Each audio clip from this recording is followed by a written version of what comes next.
Yes, Daniel, I plan to fight America. Daniel tell you, yes, I plan to fight them. Are they not human beings like us? When the time comes, you know whether we'll be able to engage. You know whether we'll be able to engage America if they will live here. Let them come down. Maybe they'll fly in the air. They will come down. When they come down, whether they will live here. I think they are only if one person dies, it pains them so much. Let them come, whether they will live here. This land will consume them. Those who are going to be Mr. Nice with them, nobody's been nice with them. It's not about Christian, it's not about Muslim. Like I was saying before I was interrupted. That's how you Igbo people boast. We have seen your boast. Ó dá àwọn eléèlé mi náà fi kí yín káàbọ̀ sínú ìròyìn tòní o. Àṣàrídòkúbọ̀ ó ti ń bragi látàárọ̀ o. Ó mọ̀ọ́mọ̀ ṣe láìfù ni. Ó lóun rẹ́dí Amẹ́ríkà. Ó ní kọ́ mọ́ bọ̀. Ó ní wọ́n gbé wọn gbìn. Ó ní orí inú Nàìjíríà náà máa sìn wọ́n sí. Ó lóun ó fojú Trump rí. Ó pe Trump ń wèrè. Kò sọ orúkọ tí ò pé kí iṣẹ́ òníkan ló sọ̀rọ̀ o. Fani Káyọ̀dé náà sọ̀rọ̀. Rẹ́nu náà gbogbo wọn sá ń jáde. Ọ̀rọ̀ kan ń yí lura wọn. Wọ́n tiẹ̀ tún ti deny pé ààrẹ ò sọ pé àwọn ń lọ wọn láwọn ń lọ USA mọ́. Ìkànnù àwọn agbẹnusọ ààrẹ ló sọ lánàá.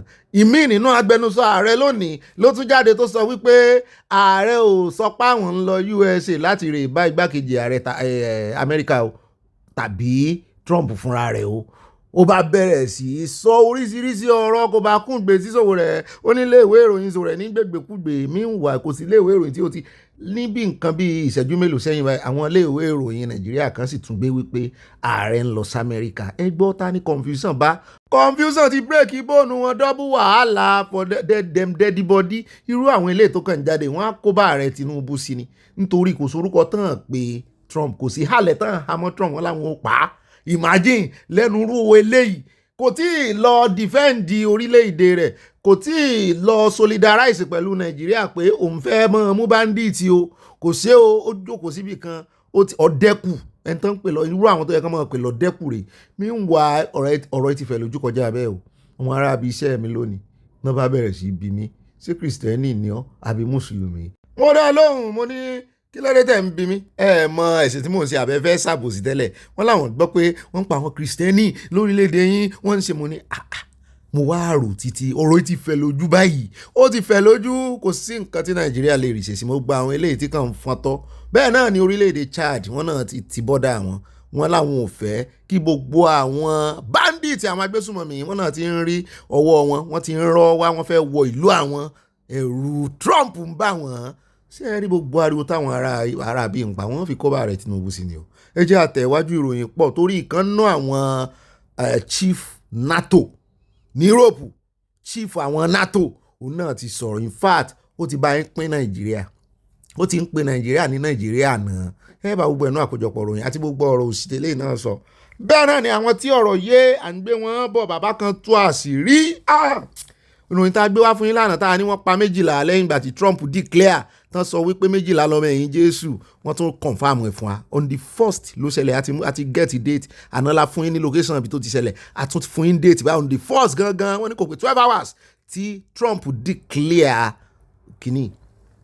Lọ́rọ̀ kan à ń gbé gbogbo ẹ̀ bọ̀ wá fún yín àṣírí tó tú ìdí tí Amẹ́ríkà fi ní àwọn ò ní gbàgbọ́ nínú àwọn ọmọ ológun Nàìjíríà wọ́n ní wọ́n ṣẹyẹ nígbà ayé Jonathan wọ́n náà fún wọn ní intelligence wọ́n sì lu intelligence sọ̀wọ́ àwọn Boko Haram àwọn débi táwọn ti lọ fẹ́ lọ gba àwọn Chibok girls sílẹ̀ àwọn fẹ́ lo gáàsì fún wọn kán sùn lọ kán tójú ohun dójú ikú wọ́n náà sì rí àwọn Boko Haram tán gbé kínní tán fi mọ́ tán máa gbé símú yẹn tí gáàsì burúkú òfin ní wọ́n mú wọn wọ́n ní gbogbo àwọn Boko Haram sì ti lo kínní yẹn símú torí ẹ̀ bàbá wa kan náà sọ lánàá bàbá wa òkè ńlá Adédọ̀tún kọ́ ni tán sọ pé torí ẹ̀ bàbá wa kínní náà sọ bàbá Kẹ́hìndé Adébẹ̀rọ̀ dàpọ̀ náà là ń sọ pé torí ẹ̀ làwọn Amẹ́ríkà fi bínú kúrò ní Nàìjíríà mọ́mọ́ akàn náà sọ àwọn tó sọ pọ̀ pé àwọn ológun Amẹ́ríkà bínú kúrò Nàìjíríà sáwọn yẹn ni ẹ wá fẹ́ kan ta nǹkan ogun fún àwọn yẹn tó gbàbọ̀dè lẹ́fẹ́ kí wọ́n wá kán wá mọ́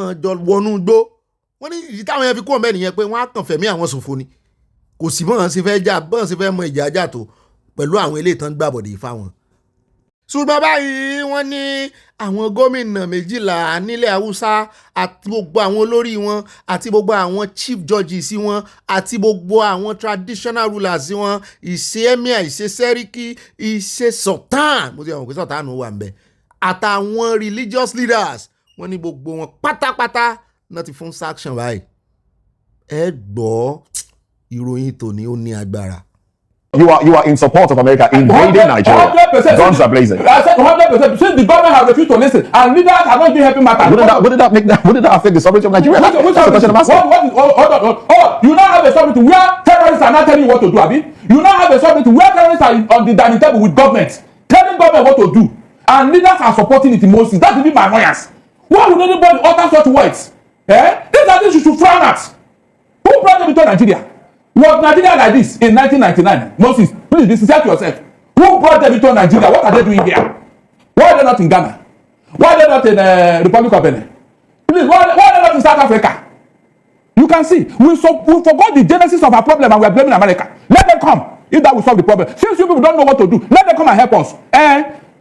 Èmi náà fọwọ́ sí mo ní lẹ́ẹ̀kan sí kọ́mọ̀ bọ̀ kí ló dé gan-an wọ́n pa àwọn èèyàn ń pàkúpa ẹ wá ń torí wípé níta Amẹ́ríkà ó dàálẹ̀ kí náà fẹ́ dálẹ̀ àbẹ́yìn àwọn olórí yín ẹ wo ẹ mọ̀jà gbàbọ̀dé fún àwọn èèyàn tí ń kú ẹ̀jẹ̀ wọn ń ké tán kò sì sẹ́ńtán pààyàn rẹ̀ tí ó rí ìrànlọ́wọ́ láti ta tí ò ní ní kán wá ràn lọ́wọ́ àwọn ará bíi ló gbàbọ̀dé àwọn náà sílẹ̀kùn fọlé àwọn náà ń fi jẹun kí ló mú irú kí ló kọ rẹ̀ yẹn irú àṣàrí ìdòkúbọ̀ tí ń pariwo àtàwọn yòókù rẹ̀ bóyá ń ràn wọn ni bóyá ń rànra wọn níta Amẹ́ríkà sọ ni pé èèyàn fẹ́ bá yín wá bá yín pa àwọn Boko Haram ẹ sì ti ń halẹ̀ mọ́ wọn pé ẹ pa wọ́n túmọ̀ náà ni pé ilẹ̀ ní Boko Haram that's just the meaning wọn láwọn ń bọ̀ wá pa àwọn kìíní àwọn ọmọ yín ló wá fẹjọ́ sùn àwọn pé wọ́n ń pa àwọn náà sì rẹ́rìí ó dáa àwọn ń bọ̀ wá tán bá tiẹ̀ wá bá yín pa àwọn Boko Haram àwọn bandit ẹ̀yin náà ń pa àwọn mùsùlùmí sí pé kì í ṣe kìrìsìtẹ́nì nìkan ló ń pa good ṣé báyìí kan náà ti ń pa kìrìsìtẹ́nì náà ń pa mùsùlùmí tán bá wá bá yín kojú wọn kò yẹ kínú yín dùn ni ààrẹ Tinubu tó sì jó lórí yín gan kò sọ pé kán mọ̀ wá ó kàn sọ pé kán respect sovereignty àwọn ni àwọn ará bí ó kò bá ààrẹ Tinubu Ọlọ́run ẹ jẹ́ àtẹ̀ iwájú. Mark my word, I am seeing Yoruba separate, Biafra separate, Arewa separate. Separate. It's coming. It will happen soon. Separate. Separate. If you love the land, if you are patriotic as a Nigerian, this is the price. This will be the reward. But if you are a terrorist, they will call you for negotiation. If you are a terrorist and you are getting wedded, government will attend a wedding in Nigeria and nobody is saying anything. So therefore, if that is the position of government, then government is therefore telling us that we should also become terrorists. lára àwọn ọmọ ẹ̀yìn 12 tí wọ́n láwọn pa nìyẹn ò táwọn fi represent ọmọ ẹ̀yìn Jésù ara wọn náà ń sin nìkan náà local government yẹn ní Plateau lárákùnrin yẹn ti ń fìkanra sọ̀rọ̀ wípé àwọn bandit àwọn terrorist náà fún ní etí ìgbọ́ àtàyà àgbàṣẹ àwọn náà ń dá lóhùn àwọn náà ń kówó fún wọn ń lọ wedding wọn ṣùgbọ́n ìwọ tó bá jọmọ gidi tó níwà gidi Nàìjíríà wọ́n ní ìwọ gan-an máa kọjú ogun ṣé ẹjẹ́ kò ń bẹ̀ ẹjẹ́ àdówòrò níbi táwọn aráàlú ti yarí ibẹ̀ náà lójú kan náà ni àwọn ọlọ́pàá Èkó ti ní àwọn wáṣọ rẹ̀ wọ́n declare wanted. A government that is supposed to build a non-housing housing estate for people to live. They are now disenfranchising the people. They are wasting our money. It will not be better for you and your family.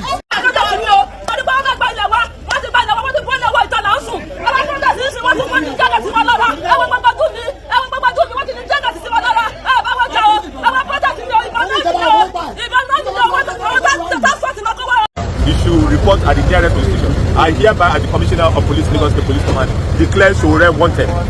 I declare wanted for the act of causing disturbance of public peace and an act to commit serious felony by planning and putting all the plan in motion to obstruct traffic on the terminal to cause hardship for Lagosians and other Nigerians and mentioning visitors who are transiting through this end. We will not allow this to happen.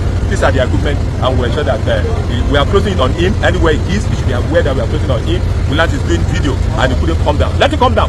He came down in Abuja. Why is he afraid to come down in Lagos? He should come down. He should come down. Well, wherever he is, he should report himself to the nearest police station. And because I'm going to arrest him and investigate him and prosecute him. Thank you. But we have made 13 arrests of this miscreant and hoodlum because there's no any reason why this protest must take place. the people who are concerned, who are residents of Orosoki, have been paid compensation by government for those who deserve, who entitled rather to the compensation they belong. And the people have remained in peace and they've been living in peace in the community. But it's coming to Lagos to instigate crisis, to instigate violence will not be tolerated. And I want all the Lagosians to still go about their lawful businesses without any fear or pressure. Let it come down, let it put his leg on ground. He's riding in a vehicle and he's making video that police has covered everywhere and he can't come down. It's the same way police come everywhere that I came down in Abuja. Let it come down, let it come down here and you will see the wrath of the law. Kọmíṣánná ọlọ́pàá lẹ́kọ̀ọ́ lẹ́tí rí yẹn o, wọ́n náà declare Sowore wanted ṣùgbọ́n Sowore wà lẹ́gbẹ̀ẹ́ wọn ń bẹ̀ wọn o, inú mọ́tò ló wà náà sì mọ̀ pé wà nù mọ́tò ẹ sì declare wanted ẹ sì ní kó gbéra rẹ̀ wá ẹ sì ní tó wá tó bẹ̀ kó mẹ́sẹ̀ lẹ̀ ó dàbí ìgbà tọmọ kékeré méjì máa ń jà nígbà tá a wà kékeré tèmi ó fàlà síbi táwọn ó fàlà sàn tó o bá tó bẹ̀ ìwọ kọjá àlà ẹ járe ìbá Sowore járe.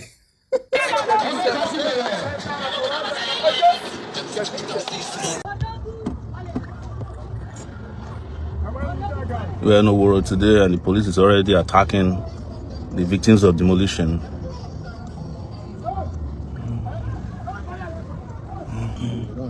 Did they arrest everybody? Okay.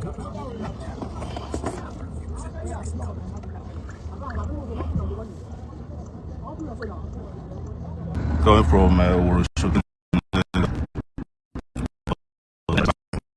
by the time we got there, the police had attacked peaceful protesters who they demolished their houses in the Orosoki area of Lagos.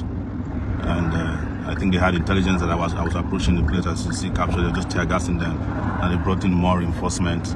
All of them were carrying lethal weapons. This is what we're talking about Nigeria at this time. The police that ought to be protecting the citizens of Nigeria are busy chasing after and attacking innocent civilians. People who they don't build houses for, people who they do nothing for, they're attacking them. And this is what you just watch live on my timeline now. Ọ̀rọ̀ náà lẹ́sìn bẹ́ẹ̀ lẹ́nu Sowore o wípé àwọn tó rọra ń ṣe ìwọ́de wọn ṣé kò sí inú òfin pé kán ṣe ìwọ́de tí Sowore bá tiẹ̀ wá rè join wọn ìwọ ni ti fẹ́ lónìí torí wípé ẹ̀hánà dá tráfíìkì lẹ̀ wọ́n dá ìyẹn ni fẹ́ lónìí. Ó dà á mọ̀ owó tán yanjú ẹ̀ sí kí Sowore náà kó kọjú mọ́ ilé tó tóbi ń bẹ̀ toró náà ń bú Trump ó ní àwọn ò ní gbà àwọn ò ní gbà ó tún gbé àwọn gbé sáwọn anilára rẹ lẹ́yìn ṣe rí ọ̀rọ̀ Nàìjíríà láwọn tó ṣe wọ́n mi ò mọ̀ bóyá nú òkun kópa náà ju kọ́kọ́rọ́ ẹ̀ sí. Ẹ jẹ́ àkúrò ń bẹ́ẹ̀ jáde gbòòrò ayé ibi tá a ti ń lọ náà látún ti ráwọn ọlọ́pàá tó tún àráṣẹ àwọn aráàlú mi ìmọ̀ tí kámẹ́rà fi ṣe wọ́n tán mọ́ bẹ̀rù kámẹ́rà. You know the point me. Why will I stop it? Want to beat I said stop that thing. Want to beat me? If you beat that, I'm going to break this thing, my friend. Break up. If you beat that thing, I'm going to break it. Yeah. Right. Thank you, President Trump. Yeah, you did it. Putin has love you. Control CPC. Yes. Yes. Make it happen. The best president in the whole wide world. Yes. God bless you, Trump. God bless you, Trump. Abẹ́ẹ̀rí onílẹ̀tìrí àwọn ọmọ Ìgbò kóra wọn jọ ní USA ni wọ́n nu ayọ̀ wọn kún ṣùgbọ́n ìkan lára wọn Nàìjíríà tó wà lára ọmọ ẹgbẹ́ APC tó ń lòdì sí ti ìgbésẹ̀ tí Trump ṣe ló wá ń bú wọn wípé ńgbà tán ń pa àwọn èèyàn wọn nílẹ̀ Ìgbò wọn sọ̀rọ̀. Mo ti ẹ̀gbọ́n tán ní Soludo náà sọ wípé àwọn tí ń pààyàn lẹ̀ Ìgbò Kristẹni ni ẹ mú lọ́dẹ̀ lélẹ̀ ọ̀dẹ̀. Gbogbo bí ó ṣe wọlé ẹlẹ́ẹ̀kejì ni wá wọ́n sàfẹ́ tẹ́ Tinubu lọ́rùn ẹ̀ wò arábìnrin tó bú lọ́jọ́ sí tó ní ọmọ ẹgbẹ́ APC lárábìnrin yìí ó ní deputy governorship candidate fún ẹgbẹ́ APC ní ìlú wọn lọ́nà Anambra òun ló ní body odor wọ́n wá pàdé níbi event kan kò wá kí ó dá Soludo nù ó wá kí ẹni tó wà lẹ́gbẹ̀ẹ́ ẹni ìwá lọ bá wípé kó kí náà ó já owó ẹ̀ dànù ní ẹjẹ́ àwò bó ṣe ṣẹlẹ̀ ẹ bá ń tẹ̀ sí. These are God beside today. We be thankful. And we are brothers. And with that, you are with that. Àrà ti dé ó ti bẹ̀rẹ̀ nìyẹn. Bẹ̀rẹ̀ àwọn wèrè.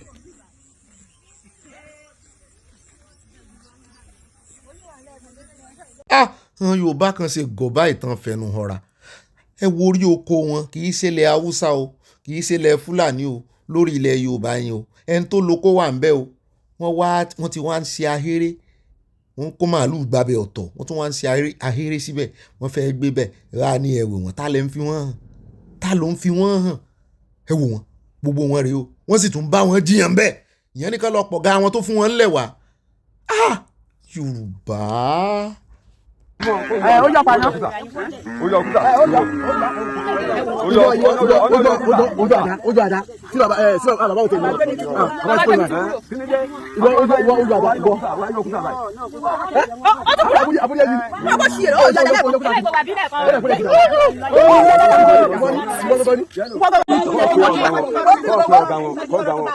tọ́ba ká ọ̀gá ọtí wa ìwọ tí wà kọ́ tí wà náà àmọ́ ní ìsìnkú ọ̀tọ̀ ta ni ìwọ tí wà. ọ ní kẹ́ má da màlúù ẹ má da màlúù kọ́ ga yín ẹ pé ọ̀gá yín kó máa bọ̀. ṣe gbọ́. irọ́ ó ní kí n lọ pè ń gbà yẹn. ẹ̀gbọ́n nǹkan tó ń sọ ni.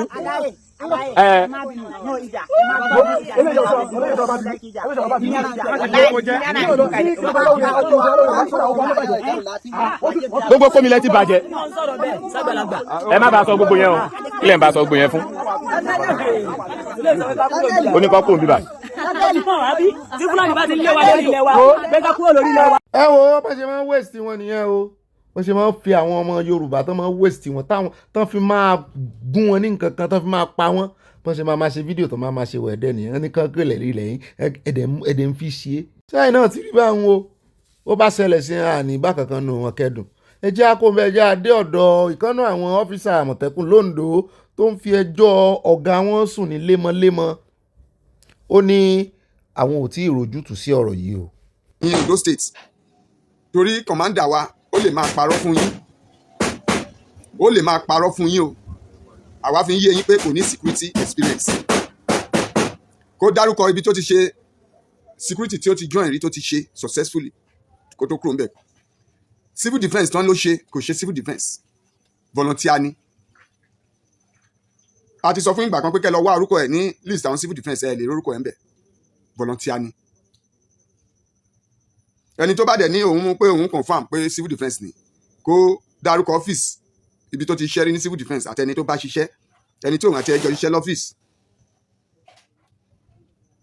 ẹ̀ka nǹkan tí mo kọ sókè yẹn tẹ́ bá ti kà á ẹni tó bá ti get the truth of the matter tó bá ti confam pé security ní civil defence ni owó tó wà ń bẹ̀ yẹn is for the person 50,000 is for the person. These are things we are saying.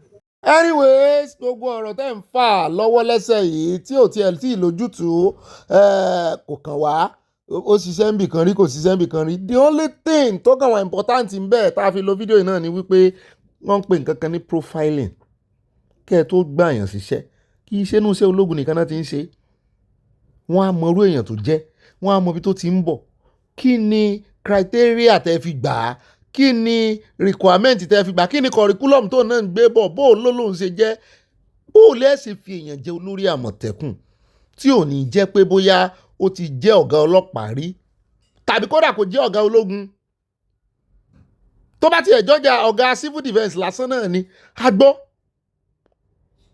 so irú wa ògiri wa ni tó lè mú yín gbarú èèyàn tí ò tiẹ̀ ní pedigree gẹ́gẹ́ bí ọ̀gá Àmọ̀tẹ́kùn tẹ́ẹ̀sì fẹ́ mọ́ kojú àwọn Fúlàní àwọn agbésùnmọ̀mí inú oko a jẹ́ pé àwọn tí ọmọọṣẹ́ àwọn ọ́fíìsà gan ọ̀pọ̀lọpọ̀ wọn àwọn ọmọ àtọ̀rìnwá ni yóò jẹ́ àwọn ọmọ àlè oko sì jẹ́ ti bàbá tọmọ kó mọ́ làálàá torí ẹ̀ ni mo ṣe lò ká lè mọ importance profiling if you must get all things right nípa security ńlẹ̀ Yorùbá you have to get it right from the beginning kó tó di wípé ó dé òpin ẹ láti get it right from the root àkíyèsí tí Ọ̀gbẹ́ni ń pè ilé ìgangan ó ṣe kókó kán lọ profile ọ̀gá wọn. àkọọ́lẹ̀ wà wípé wọ́n ń pa ọ̀pọ̀lọpọ̀ àwọn ẹlẹ́sìn kìrìsìtẹ́nì ní Nàìjíríà bẹ́ẹ̀ náà ni orílẹ̀-èdè yẹn gangan ó jẹ́ orílẹ̀-èdè tó burú orílẹ̀-èdè burúkú ni wọ́n ń fìyà jẹ àwọn aráàlú wọn njó mọ yẹn so o mọ̀ ọ̀rọ̀ tí mò ń sọ yìí àwọn tó sì ń pa ní orílẹ̀-èdè yẹn tó jẹ́ kìrìsìtẹ́nì wọ́n ti pọ̀ jù a ò ní gbà kírú ẹ̀ tẹ̀síwájú mọ́ a máa gbé ìgbésẹ̀ ó sì di dandan eléyìí ní ọ̀rọ̀ Trump nínú ọkọ̀ òfurufú Amẹ́ríkà tó fi mọ́ gbé tó ń pè ní Air Force One káwá mọ̀ pé kò mú ọ̀rọ̀ yín kékeré o welcome. It is God at work. They were one in dealing with the Christians. After the Christians were not there, division came in. God said, I come down. You have touched my people. You have killed my people. you end up and another. Now, election is coming. That's why they are afraid. So the only thing the Fulani are tools to destroy us, genocide. It's in my car. It's in my car. And do you want me to show you evidence? It's in my car. It's right there. Come and see pictures of genocides, including small children. Very soon I will make a press release. I will present how small children are among those that I kill. I will present the recent that Nigerian government don't want the world to know. They are saying that I am opposing my own government, exposing them. Okay, are they not exposing us, the Fulani terrorists, by refusing to come to our aid when we cry out? It's exposing us. àdúrà mi ni mò ń gbà fún arákùnrin yìí àtàwọn èèyàn rẹ̀ ní Plateau kọ́lọ́mbà ń dáàbò bò ó bó tiẹ̀ jẹ́ wípé náà ti sọ wípé bọ́ bá ti pa òun tàbí tán jí ń gbé káwọn fámílì òun kọ́ mọ́ san ransom kankan kọ́ sì mọ́ wá òun pé ẹ̀jẹ̀ òun Ọlọ́run fẹ́ fi ṣe ìràpadà ṣùgbọ́n Ọlọ́run wà jí ó kú kó náà tó wá mọ́ rí justice. Àwọn tó dùn rèé, àwọn tí ṣẹlẹ̀ sí rèé, àwọn tí wọ́n ní ẹ̀rí rèé tára gbàta táwọn kan wá ní kan lé àwọn tó fẹ́ ràn wọ́n lọ́wọ́ padà. Bówù la ṣe rí báyìí. They turn their face as if nothing is happening. They come out and Renokri, or what is that his name? He came out and said there is no genocide like that in Nigeria. That man, I've cursed him already. He will never know peace down to the grave. The blood of people that have entered my brain, I transfer them, my head, to his life. Èpè ńlá ni wọ́n fún náà fi ránṣẹ́ sí Reno Omokri kí wá sóun nìkan. Àwọn kan náà wà tán ti sponsor tán pera wọn ní Kristẹni tán ti ẹni pásítọ̀ làwọn. Ìkan wà tá a fi hàn yín nísìn níbi tó ti ń sọ pé kò sí nǹkan tó ń jẹ́ genocide. Ó náà ti ń pa àwọn Kristẹni tipẹ́ pé kì í ṣe tuntun pé kí wàá láriwo genocide tẹ́ ń pa kò sọ pé wọ́n pa Kristẹni o oníṣùgbọ́n tipẹ́ tán ti ń pa wọ́n náà pé kí ló special ń bẹ̀. Over 40 years that I have been a Christian, there have been in southern Kaduna, on the plateau. There have been riots. Sometimes, I think it was in France, an image of Prophet Muhammad was defaced. Who remembers that? And as a result of that, there were Christians in Nigeria. And so it's nothing new.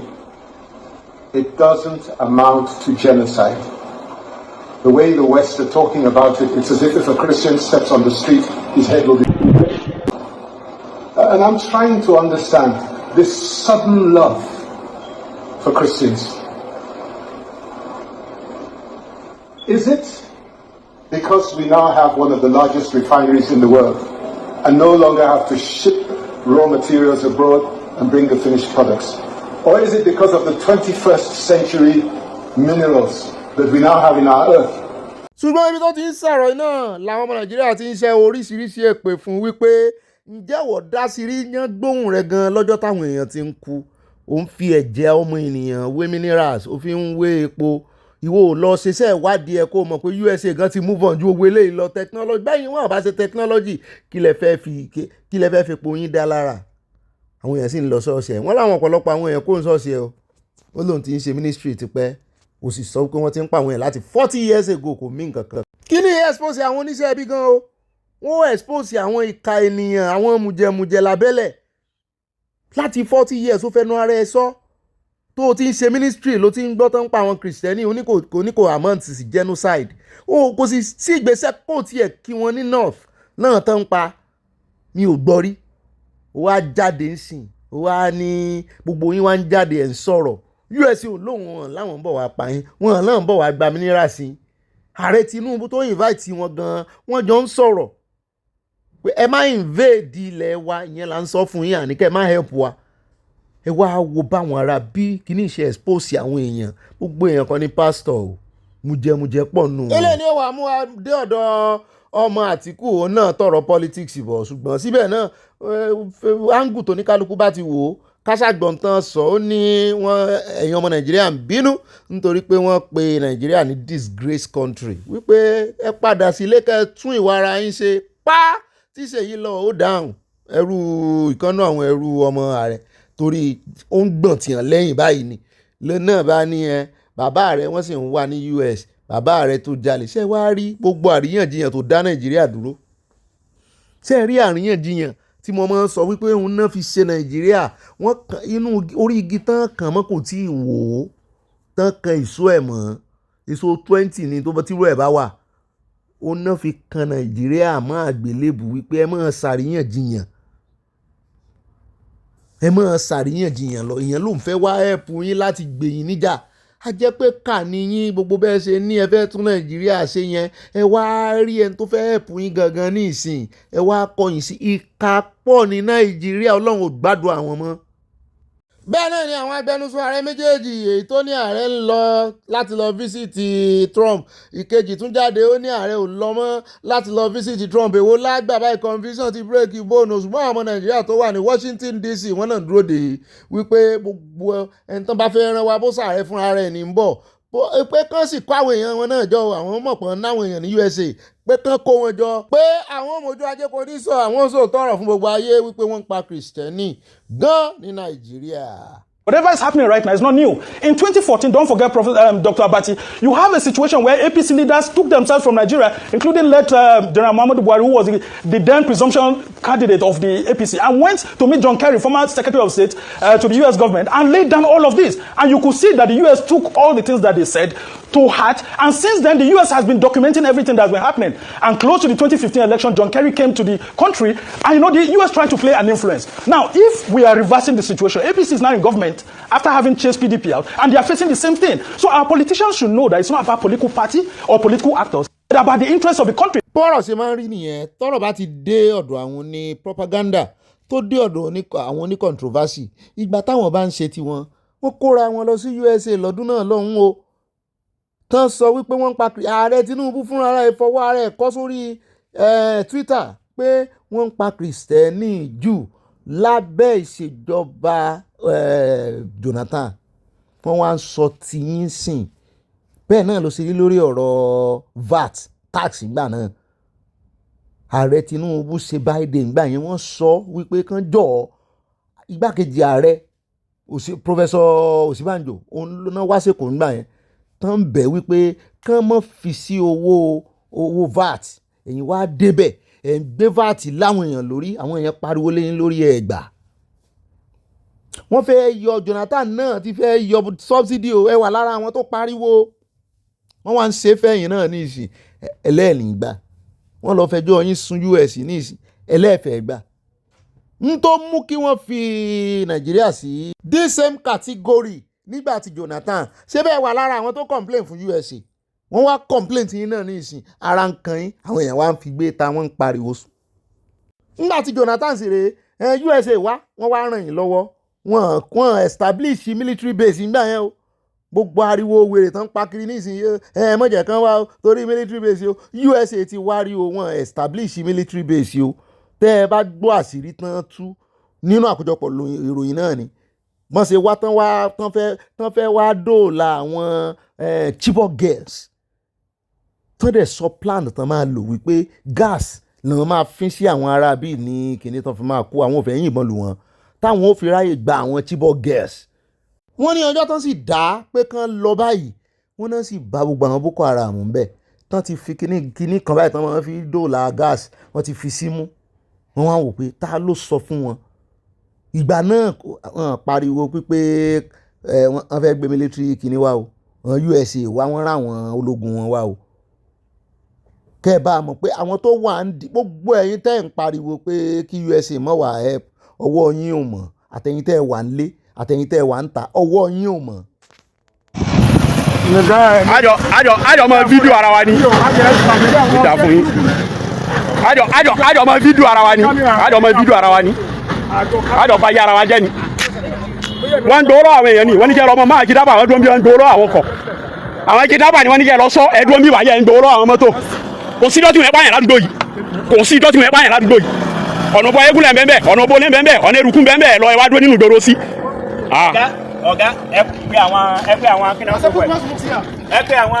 Public announcement.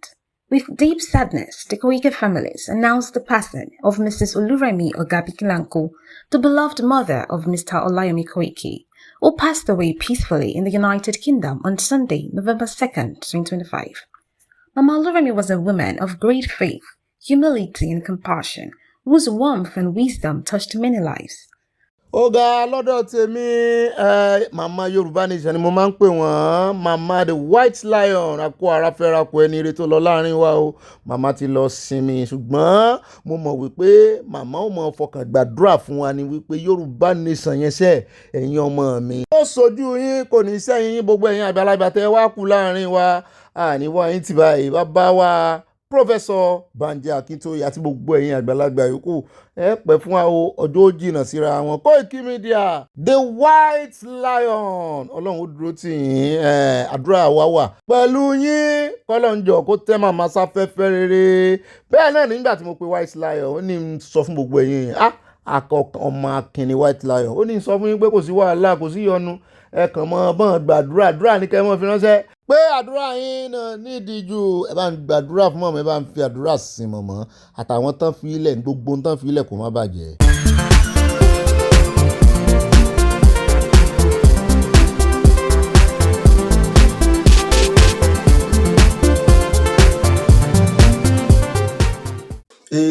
Orí ni ọ̀tá wọn ṣe bòògùn orí ni ọ̀tá wọn ṣe oògùn ẹni Ọlọ́run bá tẹ̀lé o bẹ́ẹ̀ ń ṣọ̀tẹ̀ yọra yín lẹ́nu orí ni ọ̀tá wọn ṣe oògùn orí ni ọ̀tá wọn ṣe oògùn àìní Olúwa bá tẹ̀lé o bẹ́ẹ̀ ń ṣọ̀tẹ̀ ẹ yọra yín lẹ́nu ojú relé kò délé ojú mi rò kókó dọ́nà ògo ibi ojú mi dé ẹsẹ̀ mi ò gbàbẹ̀ Kọ́láwọlé Àyìnlá ẹ mọ́ gbọ́hùn ẹnu mi ò kì í ṣèjà orí ni ọ̀tá wọn ṣe bòògùn orí ni ọ̀tá wọn ṣe bòògùn ẹni Olúwa bá tẹ̀lé o bẹ́ẹ̀ ń ṣọ̀tẹ̀ o ẹ yọra yín lẹ́nu. Ó dá orin bàbá wa Àyìnlá Ọmọwúrà ó ní mo fi wọlé mo fi kí yín káàbọ̀ lónìí ọjọ́ Monday àwọn òun yẹn mọ́ láìkì àwọn bí ṣe máa ń lọ ní sẹ́lẹ̀ kẹjọ orí àwọn orin yẹn máa láìkì ẹ̀gàn wọn máa gbádùn ẹ̀ gan. Ó dá ó ní mo fi kí n káàbọ̀ sínú ètò lónìí ìbàròyìn náà ní ìbàdàn ọdẹ́bẹ̀ ìbàyànnà ìbà Sanawole orí kò ní fi wálẹ̀ o nítorí wọ́n ní orí làbábọ̀ àbáfòsàálẹ̀ orí ẹni ní gbé ni bẹ́ẹ̀ náà ni wọ́n ní orí lẹ́jà fi làbú orí làkèrè fi ń lọ̀nà lálẹ́ omi o wọ́n ní orí làbábọ̀ àbáfòsàálẹ̀ nígbà tí orí ń gbé ni kí ló sàn ń wò orí mi tètè là kórí ọlọ́lá kó mọ̀ sí pè mí rán níṣẹ́ orí wa náà ni ó là ó torí wọ́n sì ní bí ẹyin bá forí sàpàtà wíwo ní wo ẹ̀ ń bá ti lọ́lọ́ lẹ́yìn kó mọ̀ wọn bẹ̀rù mọ́ ìbàròyìn náà ní ìbá gbọ́n débẹ̀ ìbá yẹn nàná ìbá Sanawole ìbá kanjú abẹ́ǹkó ìbá lọ tààràtàrà tọ́rọ̀ bá ti di ọ̀rọ̀ òtítọ́ àtòdodo sàn báyìí láàmú rìn wájé ní múni pẹ̀kọ̀rọ̀ bí wọn náà bá wá kófìrẹ́ tí ò nà sàn pẹ̀lú rẹ̀ tí ò nà tàn fún ọ ìwọ náà jọ̀ọ́ rè gbalẹ̀ sí mọ́nà tán nọ́mbà 1 orí street yẹn ládùúgbò náà nọ́mbà 1 ni ó gbalẹ̀ sí mọ́ rè gbalẹ̀ sí nọ́mbà 2 o jẹ́ kó rí ọ pé wọ́n gan-an ò nà tán fún mọ́nà tán fẹ́ni tí ò bá nà tán fún ọ túmọ̀ ẹ̀ náà nù wọ́n jẹ́ àmọ́ tó pẹ́ ọ̀rọ̀ sọ mọ́nà tán tí ò bá bọ́ sòótọ́ mọ́ bá sòótọ́ ẹ̀ ń bá bọ́ sòótọ́ nìkan ni ó bá sòótọ́ mọ́ wàá kọ irọ́ látara ẹni tí ń parọ́ fún ọ ẹni tó gbé wá times 2 ẹ̀ tàbí kò times 3 ẹ̀ tàbí times 7 ìmímọ́ times 14 rẹ̀ ni wọ́n wàá jùlù padà kó náà mọ́ kó jẹ. mọ́jà kan fi sátidé gba Sunday lọ́wọ́ rẹ o bẹ́ẹ̀ náà ni ẹ lè pè mí ní ibà kanjú abẹ́ǹkó gbogbo wọn ní ń ta mí ní romiswe wọ́n ti fún mi ní òòlù tí mo fi ń lù ní ìsìn bá mi kan ló fún mi wọ́n ní òòlù tí ọ̀gá àwọn fún wọn ní 1980 something wọ́n bá mú lé ń lọ́wọ́ a bá ń kàn dáadáa ẹ lè pè mí ní ibà confam ẹ̀kọ́ tó sẹ́ni ẹ̀ wọ́n bá gbèrò ìfọ̀gàn náà lórí ibi àwa ìgbèrò ìfọ̀gàn náà bó bá ṣe rí là ṣe mọ́ gbé o wọ́n pè àlókọ wọn ní ìròyìn negative là ń gbé àbí positive nípa Nàìjíríà kí Nàìjíríà náà gbìyànjú àtàwọn olórí rẹ̀ kàn náà ṣe nǹkan tó positive ń tá a bá rí là á gbé àmọ́ gbé positive lẹ́ẹ̀kọ̀ọ̀kan ṣùgbọ́n kò wọ́pọ̀ nítorí negative ló pọ̀jù nínú ìròyìn ti Nàìjíríà tí ń gba Nàìjíríà kọjá. Bẹ́ẹ̀ náà ni ẹ lè pè mí ní ibà allegedly ibà rìpọ̀tẹ́lì gbogbo tẹ́ bá gbọ́ lórí ìkànnì kí ni o rìpọ̀tẹ́lì àná allegedly ní àwọn òtẹ́nu àbùkù báyọ̀ kankan Ọlọ́run ò torí àbùkù dá wa sí so àwa náà ò torí pé àwọn èèyàn ń wò wá ká mọ̀ tàbùkù àwọn èèyàn irọ́ o àwọn ò ní ṣe èèyàn waste time àwọn èèyàn lórí èèyàn àtàbùkù èèyàn ó àmọ́ gba time àwọn precious time àwọn èèyàn ó dá òwe mi náà ní ibà kéde fún Yorùbá Nation káàbàtà ilé pè mí ní ìbọn pàpà parada àyà parada ó dọ̀gá rẹ̀ parada ó dá ìyanu abala kọ́mẹ́sẹ̀ sàbẹ̀lẹ̀ yẹn olólùfẹ́ wa bẹ́ẹ̀ náà lẹ́lẹ̀ pè mí ní ìbọn pàkà ọkọ̀ àwọn òpèkè ọkọ̀ àwọn sí sísìn gbogbo àwọn ìyàwó mi wà ń bí. wọ́n bá mi kan fẹ́ mọ̀ gba ìyàwó mọ́ lọ́wọ́ lóòótọ́ wọ́n ń bẹ̀ mí ní pé kí n tiẹ̀ fáwọn méjì mẹ́ta náà àwọn ìyàwó mi ṣùgbọ́n àwọn ìyàwó mi yarí wọ́n ní Bobby ìwọ ní máa bá a lọ kò sóhun ìyá kan tó lè yà wá dá gbogbo eléyìí tẹ́ bá pàdé inú Abala Lerefe ó ti dàbí ẹ̀yìn tègún fi sọ ayọjú lójú fèrèsé bíi mọ́ mi kan ní Netherlands mọ́ mi dọ̀kásì jà lójú fèrèsé náà tí wọ́n yọjú ẹjẹ́ àwọn agbẹnu ọ̀nà wọlé báyìí ká kọ́kọ́ domi tútù wájú ká lè tẹ́lẹ̀ tútù ẹjẹ́ àmọ́ mú kọ̀ọ̀kan èjèèjì gbogbo àwọn abala àbítàdé bus stop tá a yà lórí ọ̀rọ̀ tí ń já rìnrìn náà ibẹ̀ láti bẹ̀rẹ̀ o ọ̀rọ̀ ti bẹ́yìn yọ o wọ́n ní bó bá ti tó àkó àti su wọ́n ní fúrọ̀ ó là òun só là fúrọ̀ tí ń là báyìí sí ilẹ̀ Haúsá àwọn USA tí wá ń sọ ìgbésẹ̀ kan gbé ní pápá àti ìrí kí ìjọba Nàìjíríà tọrọ kan gbé ìgbésẹ̀ ju wípé ààrẹ fẹ́ rìnrìn àjò lọ sí USA àwọn èèyàn sì ń dà sọ́tún sósì pé sáàrẹ yín sì lè lọ USA mo ní kò sí tí ó sáàrẹ wọ́n lọ ìgbà tí ìṣe pé wọ́n wanted wọn àwọn ààrẹ kan wà tán wanted lóòótọ́ dà pé wọ́n wanted ààrẹ Venezuela àbí nǹkan kan ẹ̀rọ Venezuela kò lẹ́yìn orílẹ̀-èdè kan tí USA declare ọ̀tẹ̀ ni ó wà yé wa gbogbo báwọn èèyàn ṣe ń dà síwájú dà sọ́n ọ̀tẹ̀ yìí ni ó yé wa tá a mọ Amẹ́ríkà dáadáa à ń fetí gbọ́ wọn lọ́ọ̀kan ni a mọ̀rú èèyàn t'Amẹ́ríkà jẹ́ lọ́tẹ̀ yìí ṣùgbọ́n àgbàtàn láàgbọ̀lẹ́ nítorí ẹ̀ àwa ń bẹ Ọlọ́run gbogbo ọ̀nà tí ó bá gbà ìbá ṣe in disguise náà lórí bó ṣe fún àwọn ọmọ Israẹli lọ́jọ́ sí tó kó wọn gbanú òkun pupa ogun Fáráò lẹ́yìn òkun pupa níwájú ó ṣe náà àwọn ò sọ wípé Amẹ́ríkà ò lè ṣe ń tẹ́ ẹ ní wọ́n ṣe ṣùgbọ́n káwa ṣàfihàn bọ́rọ̀ kárọ̀ náà lọ bẹ́ẹ̀ bá ń ṣagídí bí Fáráò ṣe bá Ọlọ́run ṣagídí lọ́jọ́ sí tó lóun ò ní jẹ́ káwọn ọmọ Ísírẹ́lì yìí lọ ó fi sáìn hàn Fáráò ó somi dẹ̀jẹ̀ ó pa wọ́n ó dá lókọ̀ọ̀sì ilẹ̀ gbogbo ẹ̀ dàrú dàpọ̀ fún Fáráò síbẹ̀ ó ṣagídí títí tó fi parun gbogbo ẹ̀yin olórí Nàìjíríà tẹ̀ ń ṣagídí àwọn tó kàn bẹ̀bẹ̀ àwọn tí ó jẹ́ wípé ẹran ara nìkan náà fi ń ríran wọ́n rí nínú ẹ̀mí n ò búyàn o mo kàn ń ṣàlàyé ní o ẹ gbìyànjú kẹ́ ẹ tọ Ọlọ́run tẹ́ ẹ gbàdúrà sí lọ ẹ̀yin tẹ́ ẹ lẹ́hìn wá Yorùbá Nation ṣùgbọ́n tọ́rọ̀ yìí ò yé yín ẹ̀yin náà lẹ́tún ní k'Amẹ́ríkà mọ́ wà wọ́n ṣe báyìí ẹ bá padà sọ́dọ̀ Ọlọ́run kẹ́ ẹ bí wípé ìwọ Ọlọ́run sọ́wọ́ rẹ ló wà ń bí tó bá jọ̀wọ́ rẹ ni jọ̀ọ́ fi alọ́kàn balẹ̀ mo sì jẹ́rìí Ọlọ́run ó lè mọ̀ dà yín lóhùn torí ó ti mọ̀ pé gbogbo nǹkan lẹ̀ máa fẹ́ mọ̀ n tó sì fi ń jẹ́ Ọlọ́run náà nù àṣírí n tó fi gbọ̀n ọmọ Ísírẹ́lì jáde kó nú ìgbèkùn àṣírí ni tó bá fi ọ̀nà ẹ̀rọ hàn wọ́n pé ìbílẹ̀ ẹgbà ọ̀tá ó tètè rí wọn mú ṣùgbọ́n ibi tí ọ̀tá ò lè dojú kọ torí ọ̀tá ti ń lé yín bọ̀ òkun pupa tẹ́ ẹ rí wájú iná tẹ́ ń pè ní USA ó lè gbé yín lọ lóòótọ́ ṣùgbọ́n wọ́n la ọ̀nà ń bẹ̀ ẹ gbìyànjú kẹ́ ẹ wọnú ẹ̀mí pẹ̀lú mi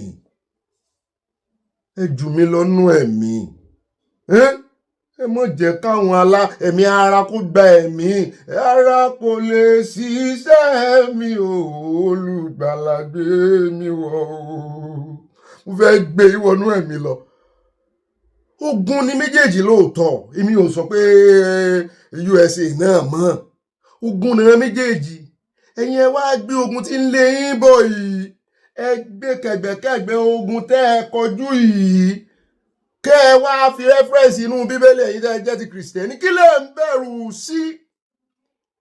tàtọ́ Ọlọ́run ti sọ fún yín pé òun ò mú yín kúrò Ọlọ́run ó ṣe já Ọlọ́run ọba mọ̀ bó bá jẹ́ wípé USA ló fẹ́ dàbí ogun pupa Ọlọ́run mọ bí ó ṣe là á tó wá jẹ́ wípé inú ẹ̀ ní ogun tí ń lé wa bọ̀ inú USA náà mo ń ṣe mathematics ni o òkun pupa ìsí USA ogun Fáráò làwọn olórí yín Nàìjíríà àtàwọn agbésùnmọ̀mí gbogbo wọn tó ń fọwọ́sowọ́pọ̀ tó ń wò yín ràn Yorùbá Nation wà láàrin Ọlọ́run wa ni òun ó la ọ̀nà nù láàrin USA òkun pupa mathematics là ń ṣe o USA is equal to ògùn pupa àwọn olórí yín àtàgbésùmọ̀ mi sí kòtò ogun Fáráò ogun méjì mi ò ní kí ìṣògùn ṣùgbọ́n Ọlọ́run ní òun ó la ọ̀nà nú òkun pupa táwọn ó fi òkun pa ò ní gbé àmì USA ò ní gbé àmì ṣùgbọ́n yóò ṣe kí ni àwọn ọ̀tá tí ń bọ̀ torí òkun pupa ló lágbára láti gbé òkun tí ń lé yín bọ̀ mí. Mi ò gẹ́ẹ̀tì mi ẹ mọ̀ jẹ́ àpẹjù ibà kéde yín náà rí o fún Yorùbá Nation káfà tó dá alákọ̀ọ́kọ́ náà kò rí ìròyìn tó nílẹ̀ Haúsá láti bẹ̀rẹ̀ wọ́n ní wọ́n ti ń yọ káàdì fún ọ̀nkọ̀ọ̀kan èjèèjì wípé 12 northern governors àtàwọn prominent traditional rulers ta ni the first prominent traditional ruler ní north ta ni spiritual head wọn Sultan wọ́n ní wọ́n forí kò wọ́n kọ USA kọ́ gbàgàdà báyìí ní wọ́n lọ́njọ́ jẹ́ káwọn èèyàn mi ríran ń gùn mí ẹlẹ́ẹ̀kejì bẹ́ẹ̀ mọ́ bẹ́ẹ̀ ọ̀rọ̀ pọ̀ bẹ́ẹ̀ á da èèbò pọ̀ mọ́ English ni á ṣàtótónu díẹ̀ ní èèbò bàbá kò ń bẹ̀ tán ẹjẹ́ á dé ọ̀dọ̀ àwọn èèyàn wa torí ọ̀rọ̀ yìí àríyànjiyàn náà ni ló dá ó wà lára ogun tó dá Nàìjíríà dúró sójú kan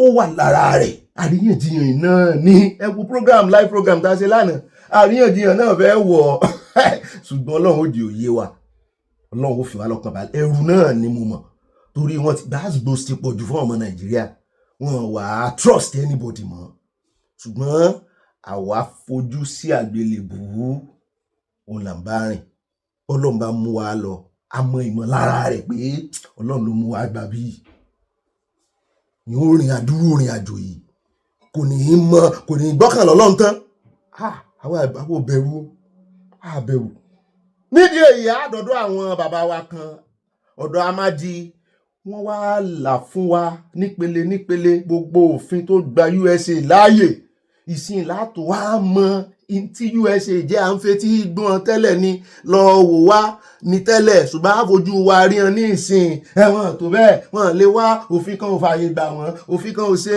òfin Nàìjíríà kan àwọn kan wà àwọn ló láyé aláyé alọ́run ìgbàṣẹ kí ni ń jẹ́ èkòló àjùbà àwọn kan ló láyé tọ́lọ̀ ń gbélé ayé lé lọ́wọ́ àwọn kan ní world power ṣùgbọ́n nínú àwọn tó wá jẹ́ world power yẹn náà èèyàn kan ló léwájú òun gangan ni number 1 USA ni kò sẹ́lómi àwọn yòókù ń tẹ̀lé ni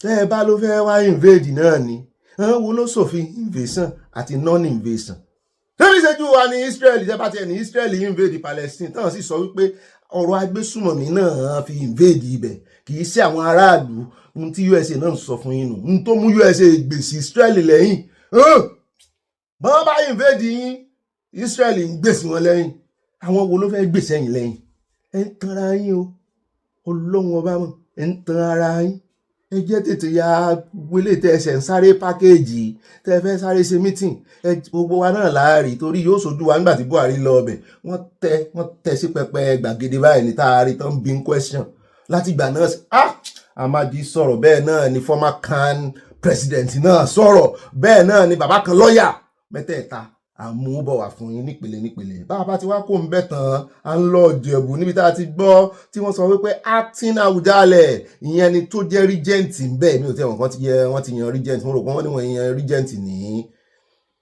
Ìjẹ̀bú ni so wọ́n ní head of regent sọ̀rọ̀ báyìí pé n tó dán lógún báyìí Ìjẹ̀bú state ẹ sì ti promise àwọn ẹ tètè mú léèyàn lọ́wọ́. bá a bá ti wá kó mẹ́ta á yà lọ́dọ̀ brigadier general kan tó ń pàkíyèsí ààrẹ Tinubu sí wípé lóòótọ́ ẹ ṣe rìsọ̀fù àwọn chief security chiefs ṣùgbọ́n ẹ má ṣe mistake àwọn mass retirement tẹ́ fẹ́ ṣe yìí ọ̀pọ̀lọpọ̀ over 100 àbí mélòó láwọn ń gbọ́ yìí tẹ́ fẹ́ da àwọn ọ̀gá ológun lẹ̀ pé yóò yọ ọ́ lẹ̀ o à ń bọ̀ ń bẹ́ o a sọ púpọ̀ lọ́rọ̀ lórí rẹ̀ bá ti wá kó ń bẹ̀ tán a ń lọ tààràtààrà sórí ọ̀rọ̀ dìtẹ̀gbàjọba yìí náà tún ní wọn náà tún ti mú driver Silva Timpireye àbí kí ló kọ́ rẹ̀ ń jẹ́ former governor tó ń fẹ̀sùn kàn wọ́n ní kò padà wálé o ogun orí ilé kò délé ó lọ sóko kò dọ́nà kò ní bá wa eléyìí ó rájò fúnra ara rẹ̀ ló káńsù tíkẹ́ẹ̀tì o wípé wọ́n fẹ́ mú òun àti ọ̀pá náà sì sọ wípé tó bá fi lè padà wá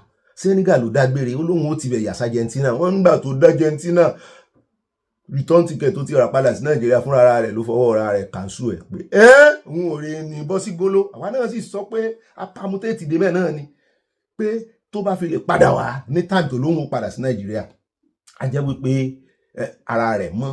Ṣùgbọ́n nígbà tó ti cancel rẹ̀ ní ìsìn òun náà lẹ́skíùsì tó sọ wọ́n tó ti mú driver rẹ̀ báyìí o. Àbúrò rẹ̀ náà mú tẹ́lẹ̀ brother rẹ̀ tó ń ṣe PA fún wọ́n ti mú driver rẹ̀ náà báyìí. Kìíní smell ẹ̀ ó strong sí ni.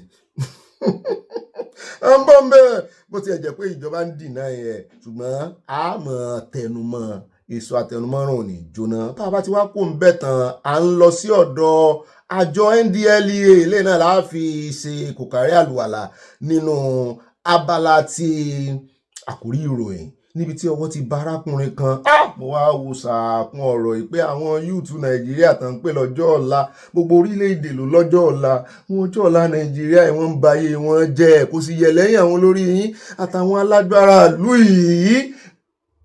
Wọn jẹ́ kán rí tají ṣe, wọn jẹ́ kán kàwé, àwọn tó ń kàwé wọn káràmọ̀ sí ìwé mọ́. Nígbà tó jẹ́ pé mọ́ bá kà náà kò ṣiṣẹ́, wọn ka àwọn tí ń kàwé sí mọ́.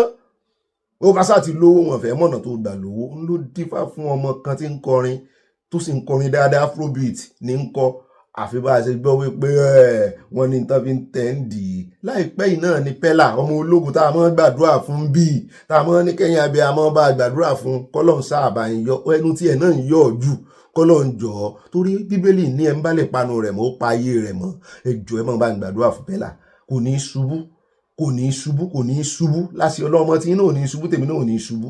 Ṣùgbọ́n ẹnu rẹ̀ ń yọ̀ bí ilá lẹ́nu ọjọ́ mẹ́ta ẹ̀ ó bọ́ sórí àgbàgbé girlfriend rẹ̀ Javis tọ́jọ́ wọ́n ń ṣe bí rọ́bọ̀tì tí wọ́n ń ṣe bí òun nìkan ni wọ́n ń ṣe bí rọ́bọ̀tì ló bá ń sọ̀rọ̀ kan pé ọmọ yẹn ń ṣe money laundry ni.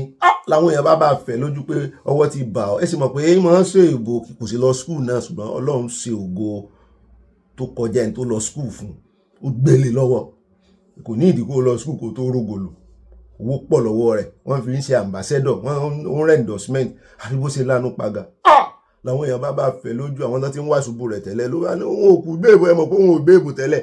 Ṣùgbọ́n àwọn tó jẹ́ management girlfriend rẹ̀ náà bá gbé parí wípé kó yá tètè jáde kó bóde kó retract ọ̀rọ̀ rẹ̀ kókó jẹ́ ló náà bá bóde ló kó jẹ́. Tí mo fi ń sọ bẹ́ẹ̀ náà ni pé ìkan ọ̀pọ̀lọpọ̀ àwọn ọmọ yìí wọ́n fi wọ́n ṣe money laundry lóòótọ́ bó ti jẹ́ pé Pẹ́lá ti kó ọ̀rọ̀ rẹ̀ jẹ. À ń bọ̀ ń bẹ́ o wọ́n ká oògùn olóró méjèèjì lọ́wọ́ àwọn tó jẹ́ promotional company tán sign ẹ̀ kàn máa gbọ́ ilé ìblò orin ní ń kọ́ ẹlòmíì àmúrin láyé àtijọ́ àyíra késẹ́ẹ̀tì àwọn bàbá wa ká tó múrin wọn. Ọ̀pọ̀lọpọ̀ orin bàbá wa Sàní Adé Ebenezer Obey Atayérọ àwọn Sàlàwá mọ́ mi ò rà bá mi ò ra késẹ́ẹ̀tì Obey àti Àyìnlá Ọmọwúrà àti Yusuf nìkan bá mi mọ́ rà. Ṣùgbọ́n àwọn yòókù orin kìrìsìtẹ́nì kọ̀ọ̀kan mọ́ mi mọ́ rà yún késẹ́ẹ̀tì ṣẹ́ríkì ní rondo tí mọ́ yí díìskì hùn ní bá mi mọ́ rà nígbà náà làbàjẹ́ táwọn wù pé kí leléyìí ti ń ṣe bí ọwọ́ yìí. Ṣùgbọ́n àṣẹ̀yìnwá àmọ́ mọ orin wọn ṣùgbọ́n wọn ọmọ òde òsìn gbọ́ orin wọn dọ̀la ijó wọn nìkan ni wọ́n mọ múùfù rẹ̀ ò ní mọ líríìsì.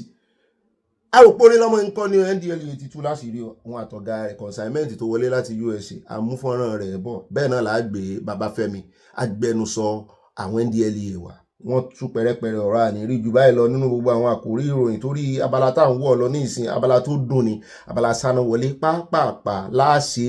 Ó yá ní báyìí jẹ́ àwọn ọ̀nà abala tí wọ́n kàn Abala Sanawole àti débẹ̀ wọ́n mi màmí àfi pàkà ibà yàpèsè ti rẹ́dì mọ́ mi Grace olùsọ tó ń kọ́ ẹjọ́ ẹ bá ń dúró wọn.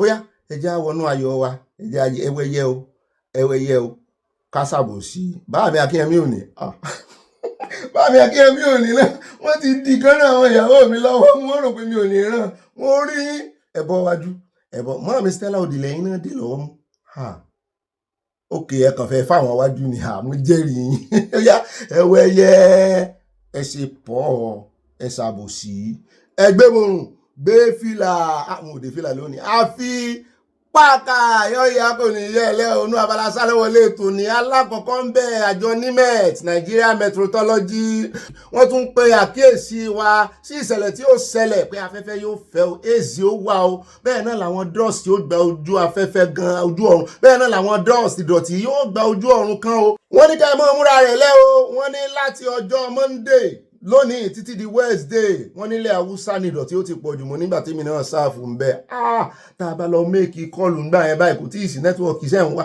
àmọ́ orí òkèèrè méèkì kọ́ọ̀ ni kò sí nẹ́tíwọ̀kì Nàìjíríà tó bẹ́ẹ̀ jù bẹ́ẹ̀ lọ ńgbà náà ẹ wo tí atẹ́gùn jàlámíà tátẹ́gùn yẹn bá bẹ̀rẹ̀ báyìí jàlámíà ẹ̀ sì rè ẹ mọ̀ pé kò sí láàrin itan méjèèjì ẹsẹ̀ méjèèjì kò sí àlàfo téèyàn bá wọ jàlámíà ó mọ̀ gbéyàn àmọ́ dìmọ̀ gini kì í ṣe àwàdà o mo experience ẹ̀ kẹ́ wá rí àwọn yanrìn wọn yẹn tí atẹ́gùn bá gbé báyìí abájọ tójú wọn ṣe máa ń fọ́ bó o ṣe díjú tó náà ọmọ bá nínú mú rẹ ọmọ bá nínú ẹnu rẹ bó o ṣe pa ẹnu rẹ dé tó tọ́mọ mọ̀ pókúta wíríwírín ó wà nínú ẹnu rẹ wọ́n sá ti kìlọ̀ báyìí o wọ́n ní ṣùgbọ́n láwọn ilẹ̀ Yorùbá wọ́n ní thunderstorm kéékèèké pẹ́pẹ́pẹ́ ó kàn wà mú ni n ó wà á gbé fẹ́yìn tèmi kò sí ní tó kàn mí pẹ̀lú àwọn Haúsá ọkàn mọ́ jẹ̀yà orí wọn aláàfẹ́ ẹ̀bọ̀n ṣe mọ́ ẹ jẹ́ wá lọ tààràtàrà sínú ilé tí ọmọ tẹ̀lé wọn lọ́dún mélòó gan-an èèyàn mélòó náà gbọ́dọ̀ pa kẹ́ ẹ tó gbà pé genocide wà ní Nàìjíríà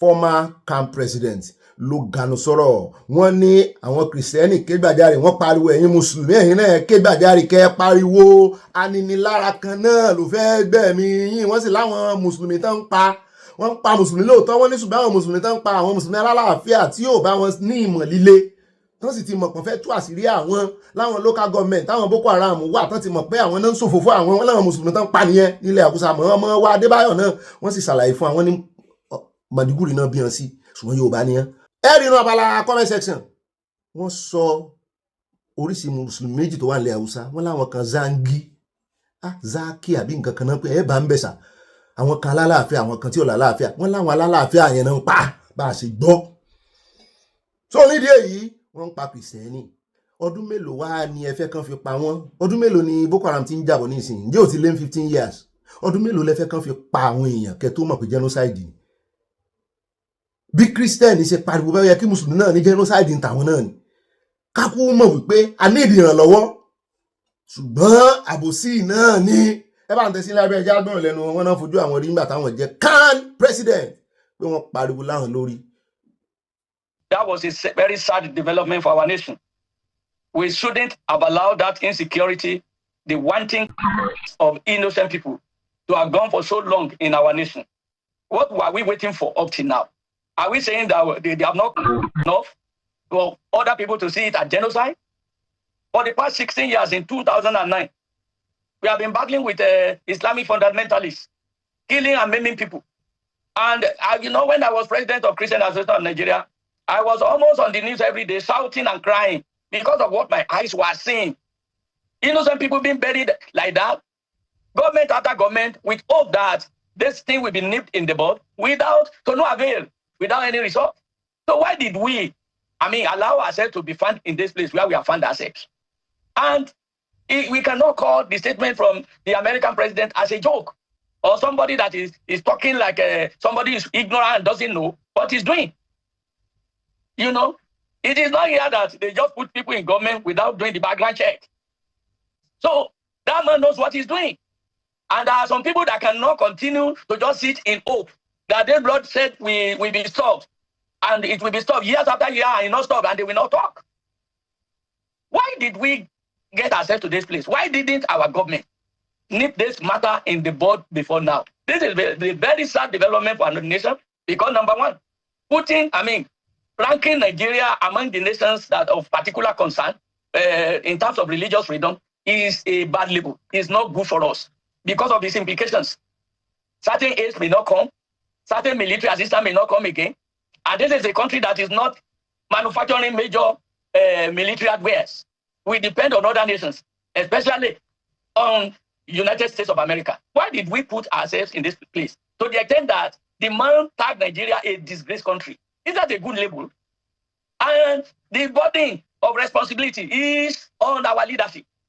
And we have also been crying and saying that If centralizing the security is not producing results, let's decentralize it. Why can't the government act, very quickly, promptly to address this matter? Innocent souls. There are some people that cannot cope. Just sit down and be looking at innocent life being wasted, as it is being done in Nigeria. And be patient. Government is working. But when shall we see this thing nipped in the bud? No matter what anybody is reading in today's situation that we have found ourselves with America, we called it. If we stop the bloodshed today, America will not say what they are saying. Let's stop the bloodshed. What is hindering us? If you say it is not religious and the classification is wrong, is it good for the bloodshed to continue on economic basis or political grounds? The souls of the people that died, really, they are so smarter. And this is what we are saying. With this labeling now, this country will come and invest in a nation that is now going to be flexing muscle with America. It's like our country is not stable. And we know that. How many of us can travel a long distance from his house on road? And we not fear we will not have the fear of vanishing, being kidnapped, being taken away, every ransom being paid. We are paid it because we have no alternative. Otherwise, just waiting on government promising that they will come, they will just snub life out of that person. We have lost people, thinking that security people will intervene. We have lost people, and we cannot continue to be running the nation like this. It is the responsibility of government to provide security for people. And with this, we have not got. Most of these people in government also, how many of them travel on road by now? They fly. How many of us can afford flying all the time as they are flying? If they are not also using the government money, will they be able to afford flying as they are flying? Let's make our roads safe. The wretched of the earth, and they are the people being kidnapped on the road. Okay. We must put an end to this madness. Clearly. In the name of God, some people will don't rise us up and be kidnapped with God. Which demonic God is that? That we tell them to be killing others. Okay. I am just sad when people say it's not genocide. What level will the killing reach before you know it's genocide? What level? What level? Yeah. Okay, Reverend. Quite a few issues to break down.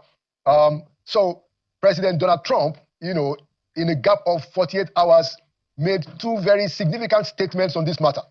The first one was the one where he designated Nigeria as a country of particular concern, and then I think about 24 hours later, he even said that he had given instructions to the Department of War, which used to be the Department of Defense in the USA, to look at the option of actually coming to Nigeria to wipe out the terrorists, guns blazing, like he said. What do you think about that? Do you want the Americans to come and do what the president said he has asked his Department of War to consider? That is coming to Nigeria to take care of the situation. What's your response to that, Reverend?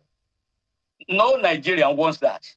And it is a shame to us if others will be so. And they are expanding their territory. More terror groups are developing. From the north now, they have almost taken over the entire country. They are in Kwara now, they are in Ondo State, even in Osun State. What remains of the country now?